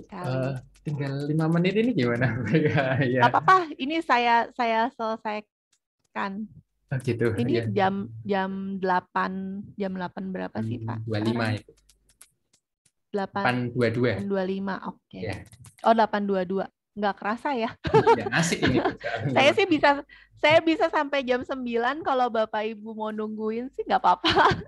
Tanya aja Bapak, lagi nggak apa-apa. Kalau saya sangat mau dan setuju. Ya, ini saya jawab lagi dari Bu Dewi ya. Bagaimana caranya untuk anak yang sudah kecanduan HP, anaknya autis, ADHD juga, ada komorbid, diasuh oleh nenek dan orang tuanya bekerja. Ya, di sini masalahnya ketika anak marah, senjatanya HP. Iya, betul. Nah, ini agak susah ya, Bu Dewi, karena diasuh oleh nenek, ya. Karena nenek itu juga punya kapasitas, bukannya berarti para kakek dan nenek atau para eyang-eyang ini nggak bisa mengasuh, tapi kapasitas yang saya maksudkan adalah kapasitas energi gitu ya. Apalagi anaknya memiliki berkebutuhan khusus gitu. Yang perlu energi lebih besar, perlu penjelasan mungkin lebih besar dalam pendampingannya si anak. Sehingga sangat wajar sebenarnya ketika anaknya marah, ya udah neneknya cuman bisa kasih HP aja supaya tenang gitu ya. Atau ketika HP-nya mau diambil, ya neneknya nggak jadi ngambil karena anaknya marah-marah gitu. Nah, ini agak susah sih, Ibu. Sehingga yang perlu dilakukan adalah pengasuhannya kalau menurut saya tidak hanya dengan nenek, tapi perlu dengan bapak dan ibunya diajak interaksi. Kalau mau lebih ideal sih ada satu orang lagi yang membantu pengasuhan sebenarnya, karena membantu pengasuhannya tuh lebih kepada ngajakin main, ngajakin interaksi ya gitu. Karena nggak bisa kalau dia hanya fokus pada si kecanduan HP-nya. Sementara anak-anak autism ataupun komorbid dengan ADHD sekalipun memiliki masalah interaksi dan sosial gitu ya. HP itu memperparah sesuatu hal yang sudah sulit gitu loh buat anak-anak ini gitu. Sehingga akan lebih baik kalau misalkan dia itu ada yang mendampingi, ada yang mendampingi untuk berinteraksi, ada yang mendampingi untuk bermain gitu sih. Itu sih kalau menurut saya. Ini hampir sama keluhan-keluhan di tempat praktek itu juga. Mm-mm, Kenapa mm-mm. kok saya gali informasi profil keluarga dan lainnya, ya itu sama keluhannya. Iya, iya. Dan nggak bisa, maksud saya bukan berarti ibunya harus resign atau Lain. bapaknya nggak boleh kerja gitu ya. Nggak mungkin sih Bapak Ibu, karena saya ngerti sekali di zaman sekarang memang kedua orang tua bekerja. Tapi kalau bersama dengan saya akan edukasi, coaching. Jadi pada saat orang tuanya di rumah, nah orang tua pasti capek dong ya, pasti pengennya mungkin leyeh-leyeh gitu. Nah, sebisanya orang tua pada saat berinteraksi itulah yang saya optimalkan gitu ya, dan ada tugas atau PR-PR yang lain sebenarnya yang perlu dilakukan oleh orang tua ini. Tapi untuk di luar dari ketika mereka bekerja, pengasuhannya memang nggak bisa sama kakek dan nenek sih gitu ya. Kakek dan nenek ini bukan tanggung jawabnya lagi, dan memang ya tadi secara fisik memang tidak bisa gitu. Untuk anak-anak yang Silahkan Bu ya. tidak berkebutuhan khusus aja udah susah gitu ya gitu.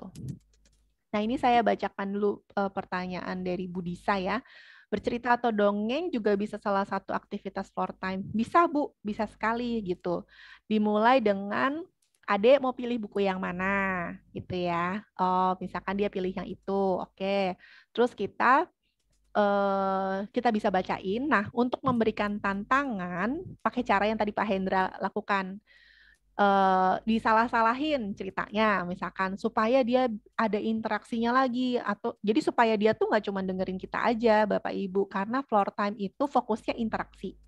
Yang namanya interaksi adalah dua arah, ya kan, ada dua arah ya, ada timbal balik. Kalau layar screen itu tidak interaksi karena cuma satu arah aja dari screen-nya. Tapi kalau yang namanya interaksi dua arah itu perlu ada respon tektok bolak-balik. Nah, kalau tadi di FEDC, if edisi di level ketiga tadi, sebentar ya, saya mundur dulu. Di FEDC ketiga, level 3, itu adalah ini kan, intentional two-way purposeful communication. Di level ini ada komunikasi dua arah, tapi sebenarnya tidak harus selalu dari ngomong. Tapi minimal dia bisa mempertahankan interaksinya itu minimal 10. Jadi dia mulai, terus kita respon, terus dia ngomong lagi atau melakukan sesuatu lagi, dia respon. Kayak Bapak Ibu ibaratnya ngelihat bulu tangkis lah ya, atau volley atau tenis gitu ya. Kan ada pok pok. Nah, kayak gitu. Jadi si bola itu adalah si interaksinya. Perlu ditangkis lagi sama si anak supaya bola interaksinya ke kita gitu ya. Itu bagian dari komunikasi. Kan kalau komunikasi ada sendernya dari si anak, receivernya orang tua. Terus dikirim lagi dari orang tua, sendernya adalah si orang tua, di receive lagi sama si anak. Gitu dan begitu aja seterusnya. Nah, kalau di level 4 dia itu Bu izin tanya, kalau nggak sampai ya Pak. 10 siklus itu masuknya gimana? Nah, Kalau nggak sampai 10 siklus, dia masih di level 3, Pak.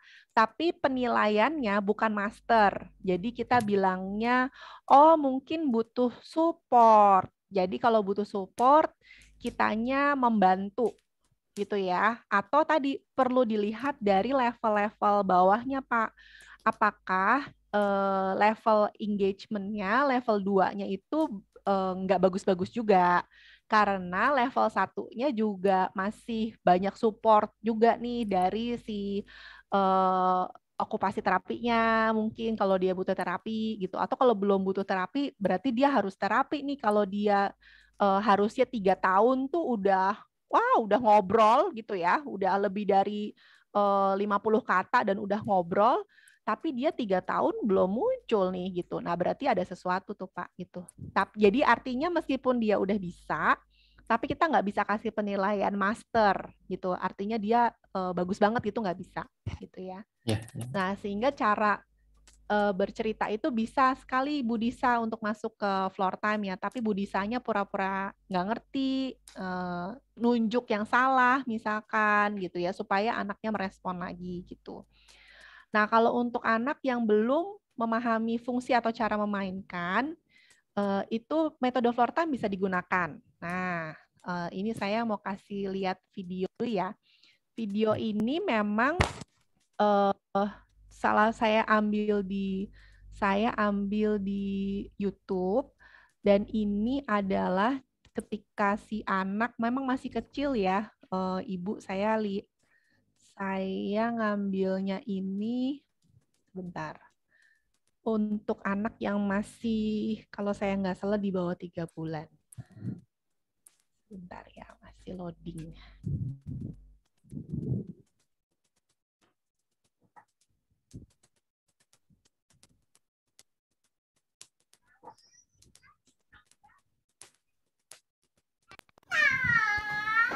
Really? Tolong perhatikan respon ibunya ya. Oh my goodness. Oh my goodness. Are you feeling better? Oh. Are you feeling better? You feel pretty good? Huh? You feel pretty good? Bayinya umur 3 bulan, lihat bagaimana kontak matanya si bayi ke mamahnya. You were pretty mad before. Terus-terusan ya, Ibu ya. Now you're like, Terus dia bersuara terus. Kalau huh? Were 3 you mad? bulan kita bilangnya kuing. Yeah. Dalam komunikasi namanya kuing. What else? Ibunya memberikan support nih di belakangnya, ya. Karena dia 3 bulan kan belum bisa tegak banget gitu. Supaya level matanya sama. Oh. Tell me more. Tell me more. Oh. What else? Ibunya memberikan respon. What else? Did you swing in the swing? Did you swing in the swing? Really? Ada perubahan Did you get dizzy? suara dari ibunya beneran. Masa gitu ya. Ibunya pakai afek Oh, did you go on the bouncy seat? ya. Jadi kalau contoh ini adalah contoh di mana tidak perlu anaknya nggak suka main atau belum paham permainan, itu sangat bisa menerapkan floor time. Karena floor time itu emang nggak perlu mainan. Ya, dalam floor time permainan alat main yang sangat baik sekali untuk bisa dimainkan bersama dengan anak adalah diri kita sendiri, Bapak Ibu. Ya. Jadi saya pernah ditanya sama orang tua, permainan apa sih, Miss, yang sangat bagus buat anak saya gitu. Yang paling baik tuh Bapak sendiri ketika Bapak ngajarin ketika Bapak main sama anaknya, itu tuh nggak ada alat permainan lagi yang lebih baik daripada itu. Jadi yang paling terpenting adalah interaksi kita. Jadi selama kita bisa merespon si anak, itu udah lebih baik sekali gitu ya. Itu Ya Bu PK, kemarin Disa, saya yang ikut Ya. webinar itu juga ada membahas tentang ini. Jadi menurut pemateri kemarin kan disampaikan alat utamanya itu kita ya. Kalau Ya. di Dear Floor Time itu alat utamanya kita, jadi bukan objek mainannya. Objek mainan itu cuma alat bantu. Jadi goal akhirnya karena relasi, interaksi ya kita goal akhirnya. Alat yang harusnya berfungsi dengan baik ya kita. Ya, betul. Nah, ini Bu Ayu menyampaikan nih, tantangan pandemi sekarang kan pakai masker. Jadi gimana caranya bisa lihat mukanya gitu kan? Nah, Masih ngefek kok, Bu. Bu Ayu masih lihat, bicara dengan mata. Jadi kalau pakai mata nih, kalau Ibu ngomong yang nggak pakai afek, matanya juga nggak bicara. Tapi kalau mulutnya begini, responnya gini, terus suaranya juga bisa dimainkan, geraknya juga bisa dimainkan, itu afeknya juga bisa dapat kok, Bu, gitu ya. Karena pandemi ini kan seluruh dunia. Yang dialami oleh kita juga dialami oleh negara lain gitu. Dulu pernah ada sih saat saya pernah pakai masker yang bening gitu ya. Cuman kan itu secara safety nggak bagus juga. Atau bisa pakai masker dari teman-teman yang punya keterbatasan tunarungu gitu. Mereka juga punya spesial masker kan ya gitu ya, itu juga bisa dipakai. Tapi kalaupun nggak ada, dengan mata kita dan dengan suara kita, dengan gerakan kita, itu sangat bisa banget Bu Ayu untuk akhirnya anak tuh nggak takut aja gitu ya. Ingat tadi level matanya diturunin, pakai suara yang ada sound efeknya gitu ya, sehingga akhirnya bisa kok jadinya membantu mereka nantinya gitu ya. Saya Nah, nambahkan ini lagi, ada Bu. pertanyaan. Nambahkan Oh ya, lagi. boleh Pak Jadi, Hendra. Ya. saya kan kenal floor time itu juga mendalaminya, maksudnya nggak dalam sampai ya. Kita mulai kenal floor time itu ya pandemi. Ya. Tapi ngefek banget itu, walaupun kita pakai masker, masih bisa kok anak itu memahami ya, nyaman dengan kita, walaupun ekspresinya nggak kelihatan. Apalagi nanti kalau kita sudah nggak pandemi ya, kita buka, wah pasti tambah bagus lagi. Iya, betul Pak. Nah, ini ada kasus dari Ibu Queen. Si anak suka main ludah atau buang barang. Oke, perilaku negatif. Nah, ada satu aturan di floor time adalah tidak boleh menyakiti diri sendiri atau menyakiti orang lain. Jadi, kalau itu terjadi dia meludah ke kita, kita bisa bilang, ih, gak boleh. Aduh, aku kena ludah. Aduh, nggak boleh. Ini kan lagi pandemi. Nggak boleh ya, nggak boleh gitu. Itu kita bisa bilang seperti itu sebenarnya kepada si anak gitu ya. Pakai afek kita. Jadi yang namanya afek itu bukan sesuatu hal yang halo, nggak cuma itu. Tapi kalau memang itu membuat kita jadi nggak suka, membuat kita jadi sedih, membuat kita jadi agak sedikit kesel, kita perlu tunjukin Bapak Ibu ya, pakai ekspresi wajah kita gitu ya. Karena nanti di level yang tadi kan saya baru bicara level 3 dan level 4. Oh, kalau tadi level 3 minimal 10 ya tektokannya ya Bapak Ibu. Kalau level 4 itu udah minimal 30. Nah, kalau level 5, sebentar saya tunjukkan lagi ya. Bentar ya. Kalau di level 5 itu berhubungan dengan interaksi yang namanya simbolik. Jadi bermain simbolik gitu ya. Nah, ketika bermain simbolik itu sebenarnya kita bermain yang berhubungan dengan barang nih nantinya gitu.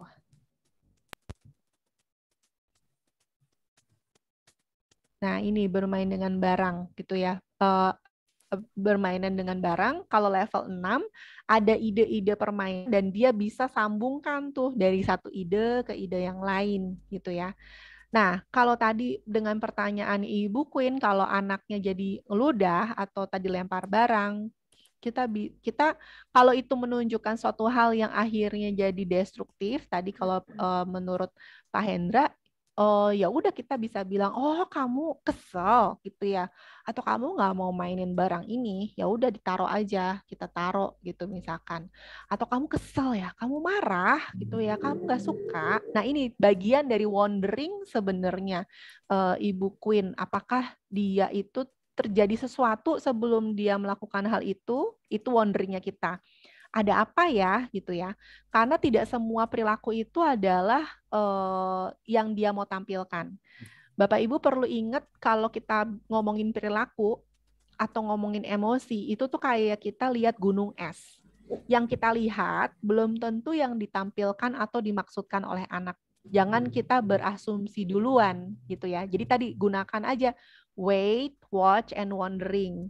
Berkomunikasi juga dengan guru, misalkan, berkomunikasi dengan orang tua untuk memastikan ada apa ya, kenapa ya perilaku ini jadi muncul, kenapa perilaku meludah dan buang barang itu jadi muncul. Bisa jadi banyak kemungkinan, tidak ada satu jawaban sebenarnya Bu Queen. Gitu. Ini berlanjut ya ke Bu Popi dari Batam. Berapa lama Bu waktu yang diperlukan untuk membuat anak siap dengan challenge? Apakah dari awal kita komunikasikan dulu agar anak siap atau flow with natural saja karena tidak ada target waktu? Nah, kalau tadi saya sampaikan kan following the child's lead and strengthening dan stretching ya. Kalau stretching itu stretching dan strengthening biasanya kita sebut challenge. Biasanya Ibu kita udah mulai bisa challenge kalau anaknya itu secara regulasi emosi tidak terlalu buruk-buruk banget gitu ya. Jadi artinya dia itu kalau kita susah-susahin, dia nggak terlalu jadi marah banget gitu loh. Jadi dia mungkin regulasinya bisa balik lagi gitu ya, dia bisa tenang lagi gitu. Sehingga yang perlu Ibu lihat di FEDC-nya ini Bu Popi, dia itu levelnya ada di mana ya? Gitu. Apakah dia sudah bisa dikasih challenge atau dia masih di level regulasinya yang jelek sekali gitu ya. Nah, ini perlu sekali dicermati gitu.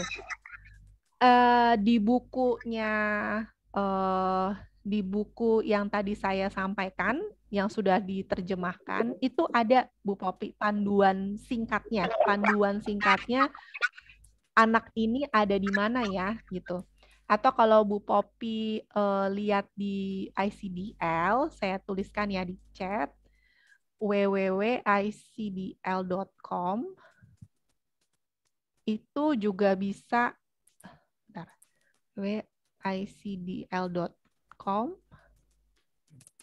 itu juga Sepertinya bisa di dicari Google di langsung situ. muncul, Bu. Kalau Oh, ketik CDL itu di atas langsung muncul sendiri. ya. Iya. Iya, benar. Nah, itu tuh jadi bisa lihat nih anak ini ada di mana. Itu bisa, Bu. Nanti kalau udah Ibu belajar floor time lebih lanjut, baru tuh nanti jadi lebih paham apa namanya penilaian yang tadi saya ceritakan sedikit, Bu, tentang master atau butuh support gitu ya. Tapi untuk sementara Ibu pakai form yang ada di buku ataupun di ICDL itu bisa ya. Nah, kalau anaknya itu sudah lebih besar, sebenarnya tidak perlu kita kasih tahu dulu, tapi pokoknya jadi gini, instruksi sama dengan challenge. Setiap ibu memberikan instruksi, berarti ibu memberikan challenge. Itu aja sebenarnya, sesederhana itu ya. Jadi kalau kita kasih instruksi, nah seberapa banyak tuh dia mau melakukannya gitu ya. Tapi jangan lupa juga, bukan berarti challenge itu adalah isinya instruksi aja. Tapi ketika kita minta dia menjelaskan, itu juga instruksi kalau ada anaknya semakin besar. Atau ketika kita minta dia bercerita, itu juga instruksi. Ya. Nah ini pertanyaan dari Bu Tati. Mohon izin Bu Vega, Anak ada saya suka, satu oh iya pertanyaan. silakan. Sepertinya pengen bertanya langsung nih dari Bu Oh Siti. iya, Tadi raise boleh, hand. boleh. Silahkan Bu Siti Oke. kalau mau bertanya secara langsung. Oke, makasih banyak. Mm-mm. Saya mau bertanya, ada 2 pertanyaannya. Ya. Yang pertama gini, anak saya itu sudah bisa membaca, tapi kalau saya bacakan, saya lihat ekspresinya itu dia lebih senang. Apakah sering-sering saya bacakan atau saya lebih untuk dia lebih menyarankan untuk dia membaca, maksudnya apakah boleh saya sering membacakan atau tidak? Usianya berapa Bu? Usianya 5 tahun 9 bulan. Tapi sudah bisa baca ya Bu ya? Iya. Oke. Pertanyaan keduanya apa? Pertanyaan keduanya, eh, regulasi dirinya, kontrol emosinya. Oke. Sangat buruk. Jadi kalau seumpamanya dia sedang marah, ini saya belum dapatkan trik, sudah beberapa trik saya ini kan untuk bisa bagaimana, kan ada kadang diarahkan kalau dia marah kita ajarkan untuk menyatukan tangan, maksudnya penyaluran emosinya, karena memang ini emosinya luar biasa meledak-meledak. Kalau ada yang tidak sesuai. Biasanya marahnya karena apa, Bu? Yang paling sering. Karena yang paling sering itu dia anti bullying. Jadi dia tidak suka ada anak-anak yang menangis. Jadi begini, seumpamanya adiknya menangis, terus dia marah ke saya langsung awalnya itu selalu langsung marah, langsung meledak-meledak ke saya, tapi selalu saya sampaikan, kasih pengertian bahwa saya tidak ngapa-ngapain, ini dia menangis sendiri, saya bilang begitu. Adiknya menangis sendiri karena ini begitu, seumpama karena mau minum susu atau apa begitu. Saya berusaha untuk menjelaskan, dia sudah mulai agak paham sih kalau untuk adiknya. Tapi ada saja yang bisa, contohnya yang kayak malam ini, gara-gara ada sepupunya datang, nah terus sepupunya itu ngambek, nah dia langsung marah sama mamanya. Karena ini sepupunya ngambek. Iya, sudah ketangkap Bu untuk pertanyaannya. Mungkin Bu Pika sudah cukup ya untuk pertanyaannya? Ya, sudah. Terima kasih Bu. Bisa. Ya, untuk tadi soal membaca, kalau anaknya sudah bisa membaca dan jadi gini, kalau misalkan dia sudah bisa Ibu sedikit memberikan challenge dan lihat dulu profilnya dia itu level regulasinya gimana kalau Ibu kasih challenge. Pilihan challenge yang Ibu bisa lakukan adalah membaca bergantian. Misalkan dimulai dari Ibu dulu, satu paragraf gitu ya, atau satu lembar, lalu di lembar berikutnya adalah dia, misalkan gitu. Itu bisa juga ya Bu ya. Nah, kalau untuk bercerita dengan buku, saran saya jangan hanya fokus pada apa yang tertulis di cerita itu ya Bu. Jangan hanya terfokus pada skripnya aja yang tertulis, tapi juga intinya sih bagaimana nanti anak bisa menceritakan kembali dengan bahasanya dia. Itu adalah sebuah kemampuan yang sebenarnya harus dimiliki oleh si anak. Jadi itu yang penting Ibu Siti, daripada hanya anak bisa baca aja. Jadi setelah dia sudah mulai lancar membaca, dia perlu membacanya itu dengan menceritakannya dengan bahasanya dia sendiri. Jadi kalaupun ada cerita yang mungkin tidak sesuai dengan cerita aslinya, nggak apa-apa Bu. Itu artinya anak Ibu semakin kreatif karena dia diberikan kebebasan untuk itu, gitu ya. Itu bisa. Jadi kalau Ibu hanya membacakan saja, akhirnya si challenge-nya itu nggak dapat. Jadi kan ketika kita following the child's lead, kita pengen agar kemampuannya dia itu semakin kuat. Nah, semakin kuat ini kita kasih challenge sebenarnya. Dan ketika kita stretching, kita tarik, kayak kita narik karet gelang tuh Bu, itu kita juga memberikan tantangan sebenarnya. Tapi kalau dia tidak tenang regulasinya, atau kita pakai cara yang tidak sesuai, misalkan kita caranya tidak menyenangkan gitu ya, udah otomatis challenge-nya jadi nggak menyenangkan juga. Jadi di dalam floor time, challenge itu disajikan dengan menyenangkan aja gitu, tanpa ada reward sebenarnya gitu Bu.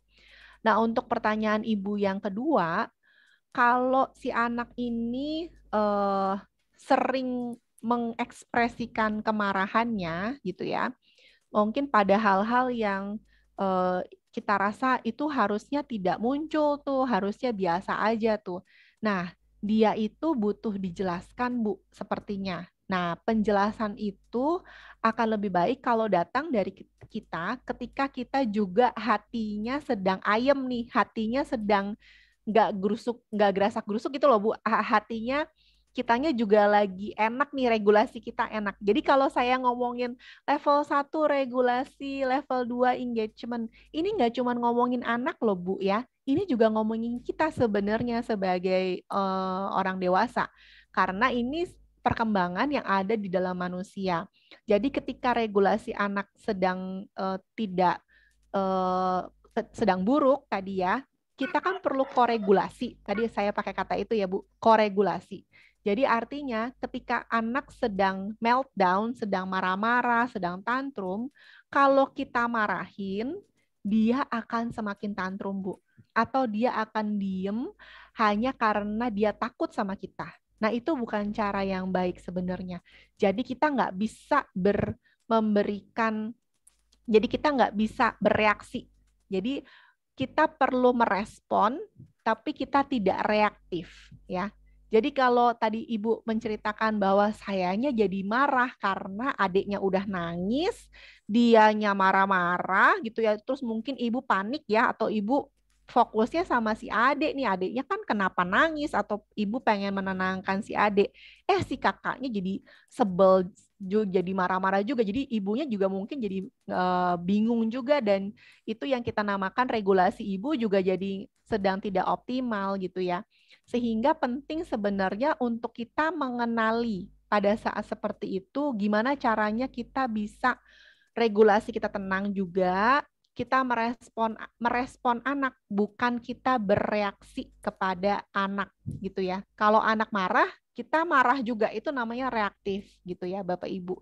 Jadi kita perlu belajar nih pada saat anak sedang tantrum, kitanya menenangkan diri. Cara yang paling mudah ketika Bapak Ibu bisa menenangkan diri adalah dengan bernafas. Tarik nafas panjang, ditarik nafas yang panjang, lalu dikeluarin. Nah, coba lakukan itu 5 kali aja gitu ya. Terus baru kita merespon. Kita tidak akan reaktif, tapi kita bisa merespon si anak ya. Karena apa? Di dalam floor time, utamanya adalah kita, Bapak Ibu. Ya, tadi kan seperti penjelasan saya dan yang dia juga didapat dari Pak Hendra adalah bagaimana orang tua merespon. Nah, kita itu adalah hal yang penting buat anak ketika merespon di dalam pendekatan floor time. Bukan dengan mainan gitu ya, bukan dengan barang, tapi dengan orang. Jadi si anak-anak ini mereka butuh dapat orang yang bisa merespon mereka dengan tepat, supaya akhirnya mereka bisa berkembang dengan baik gitu ya. Tapi kalau mereka mendapatkan orang-orang yang reaktif, itu juga akan mempengaruhi perkembangan emosi mereka juga, akan mempengaruhi perkembangan berpikir mereka juga gitu ya. Jadi ini tuh saling terkait sebenarnya gitu. Sehingga penting kita untuk bisa mengenali diri kita, hingga akhirnya kita bisa mengelola nih regulasi emosi kita juga. Cukup kebayang Bu Siti dengan jawaban saya? Iya, siap Bu. Makasih banyak. Luar biasa. Iya, terima kasih. Iya. Oke. Lanjut kemana Pak Hendra? Ini ada satu lagi dari pujian. Bagaimana floor time dilakukan untuk anak yang masih nangis, belum kooperatif sama kita? Apakah terapi bersama orang tua itu termasuk solusi? Terima kasih. Maksudnya ini nangis dipisah gitu ya Mbak ya? Atau gimana ya? Kadang kan gitu ya, proses terapi itu ada beberapa yang harus dipisah. Kalau kita menghindari itu biasanya kalau memang anaknya lengket dengan orang tua yang dilibatkan. Itu ya Mbak ini. Coba Bapak kamu mau nambahkan. Iya, kalau saya sih ya saya setuju dengan Pak Hendra. Ketika anak nangis, Bu, regulasinya sedang tidak dalam keadaan optimal atau tidak dalam keadaan master. Dia sangat butuh figur yang membuat dia nyaman. Jadi memang sebisa mungkin ketika ibu memberikan intervensi, libatkanlah orang tua. Namun saya paham sekali, cara seperti ini mungkin cara yang sangat baru buat Bapak dan Ibu terapis, ataupun cara yang agak sungkan kalau ada orang tuanya, nanti anaknya nggak nurut.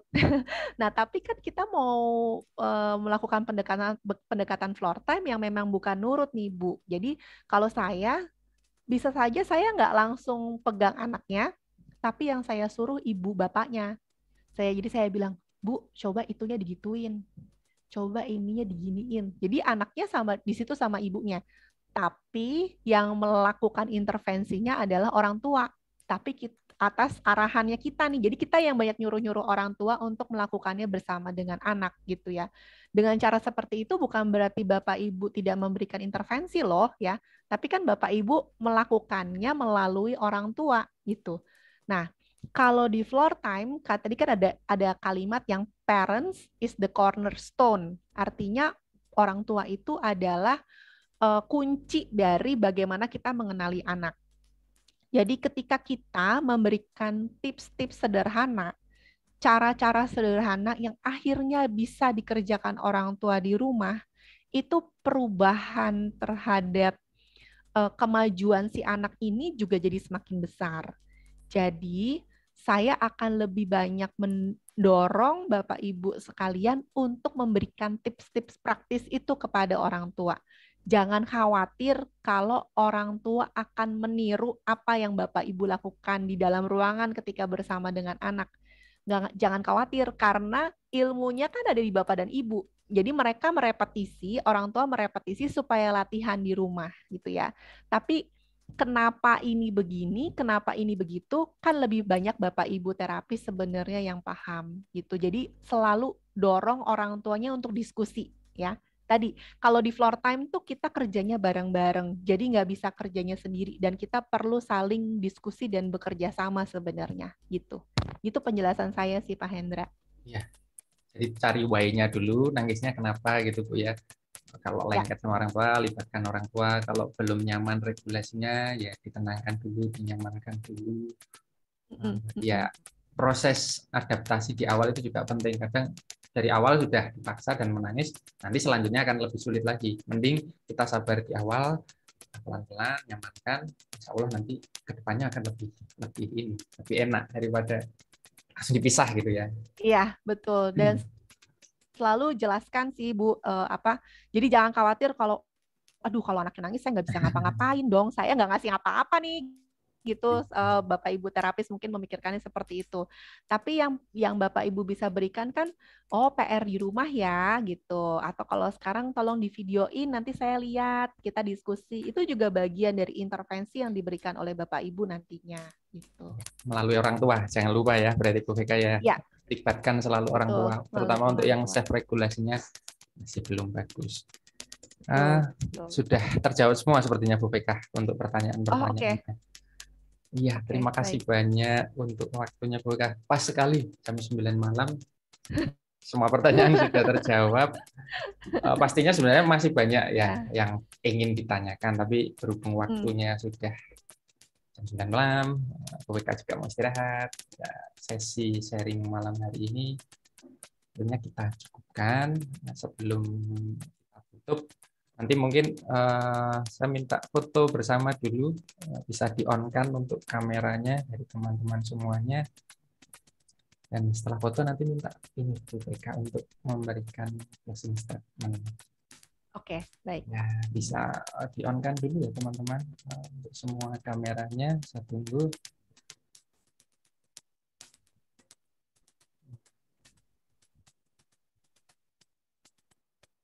Nah, sudah mulai. Ya, yang bisa saja, yang belum bisa on tidak apa-apa. Oke, kita mulai ya untuk yang pertama. 1, 2, 3.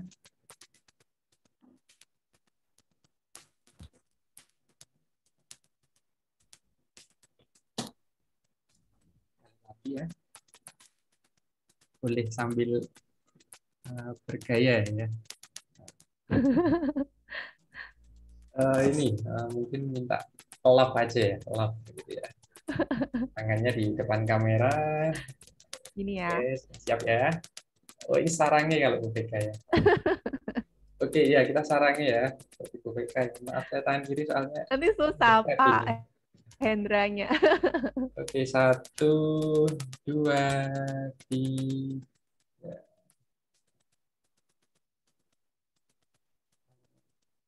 Baik, terima kasih untuk waktu dan insight-nya dari Bu Vika. Sangat-sangat bermanfaat. Kalau dari kami mengucapkan benar-benar terima kasih ya. Ini saya mengutip background-nya Bu Vika ini. Ya. Urip itu urup ya. Ya. Terima kasih ini sudah membagikan waktunya untuk kita. Mudah-mudahan memang ya sangat bermanfaat untuk kita, dan ilmu yang kita terima mudah-mudahan juga bisa lebih bermanfaat lagi untuk kita membersamai anak-anak ataupun sharing ke orang tua dan teman-teman. Ya. Silahkan Bu Vika bisa closing statement. Ya, closing statement saya ini. Jadi ketika kita bersama dengan anak, dalam setiap interaksi kita dengan anak itu kita membuat memori sebenarnya. Ya, jangan lupa ya Bapak Ibu, dimanapun Bapak Ibu berperan, kita itu membuat memori bersama dengan anak. Nah, memori seperti apa yang kita ingin bentuk sebenarnya bersama dengan anak-anak yang bersama dengan kita. Kalau tadi anaknya sering nangis sama kita, masa iya kita mau membentuk memori itu dengan anak. Jadi yang terpenting kita ingin agar memori itu tersimpan dengan anak, itu adalah sebuah memori yang akan dia kenang, memori pengalaman yang menyenangkan, ya. Dan kita ingin agar proses setiap yang namanya pengasuhan ini adalah proses yang berjalan seumur hidup. Tidak ada kata berhenti sebenarnya untuk mengetahui dan memahami anak-anak Bapak dan Ibu, terlepas Bapak Ibu itu orang tua ataupun orang dewasa yang ada di sekitar anak, ya. Dan ingat juga bahwa mereka itu butuh dicintai, butuh diperhatikan, butuh dihormati dan dipahami serta didengarkan. Dan yang terpenting adalah ketika kita menyayangi mereka, cintanya harus tanpa syarat, ya. Jadi tadi kan Bapak Ibu menyampaikan kalau anaknya tantrum, kalau anaknya pecicilan, anaknya mencilok sana mencilok sini, aduh pusing deh gitu ya.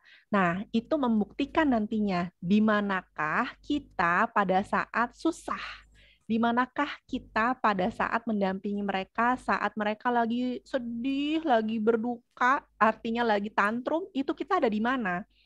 Kalau kita jadinya malah marah-marah kepada mereka, artinya cinta kita tuh dengan syarat, mama sayang sama kamu kalau kamu diem. Nah, itu bukan sesuatu hal yang mereka butuhkan, ya. Dan siapkah kita memberikan hal itu kepada mereka sebenarnya, ya. Jadi, saya ucapkan terima kasih untuk Bapak Ibu sekalian, dan saya ucapkan agar Bapak Ibu bekerja dan mendampingi anak-anak Bapak Ibu sekalian dengan hati, ya. Mau pakai pendekatan apapun, harus pakai hati. Nggak harus pakai floor time sih, pokoknya harus pakai hati. Baik, itu aja Pak Hendra. Iya, terima kasih banyak Bu Vika closing statement-nya. Saya mewakili teman-teman dari Rumah Terapi Care dan Kisop Alat Terapi mengucapkan terima kasih. Mohon maaf apabila dalam pelaksanaan kami ada kurang lebihnya, mohon dimaafkan. Sesi Zoom malam hari ini kami cukupkan. Sekali lagi terima kasih Bu Vika, terima kasih semua parent yang sudah ikut bergabung sharing malam hari ini. Mudah-mudahan bermanfaat. Sampai jumpa di kegiatan kita berikutnya di acara parenting sharing yang lain ya. Iya. Assalamualaikum warahmatullahi wabarakatuh. Selamat malam semuanya. Selamat malam. Warahmatullahi wabarakatuh. Terima kasih. Ya, terima kasih. Bapak Ibu sekalian. Ya, terima kasih. Terima kasih Pak Hendra. Matur nuwun sangat sudah diundang. Dadah Aska. Dadah. Ikut menyimak ya Aska ya. Iya. Dadah dulu ya. Dadah. Tidur. Iya, bermain selamat lagi. bobo ya.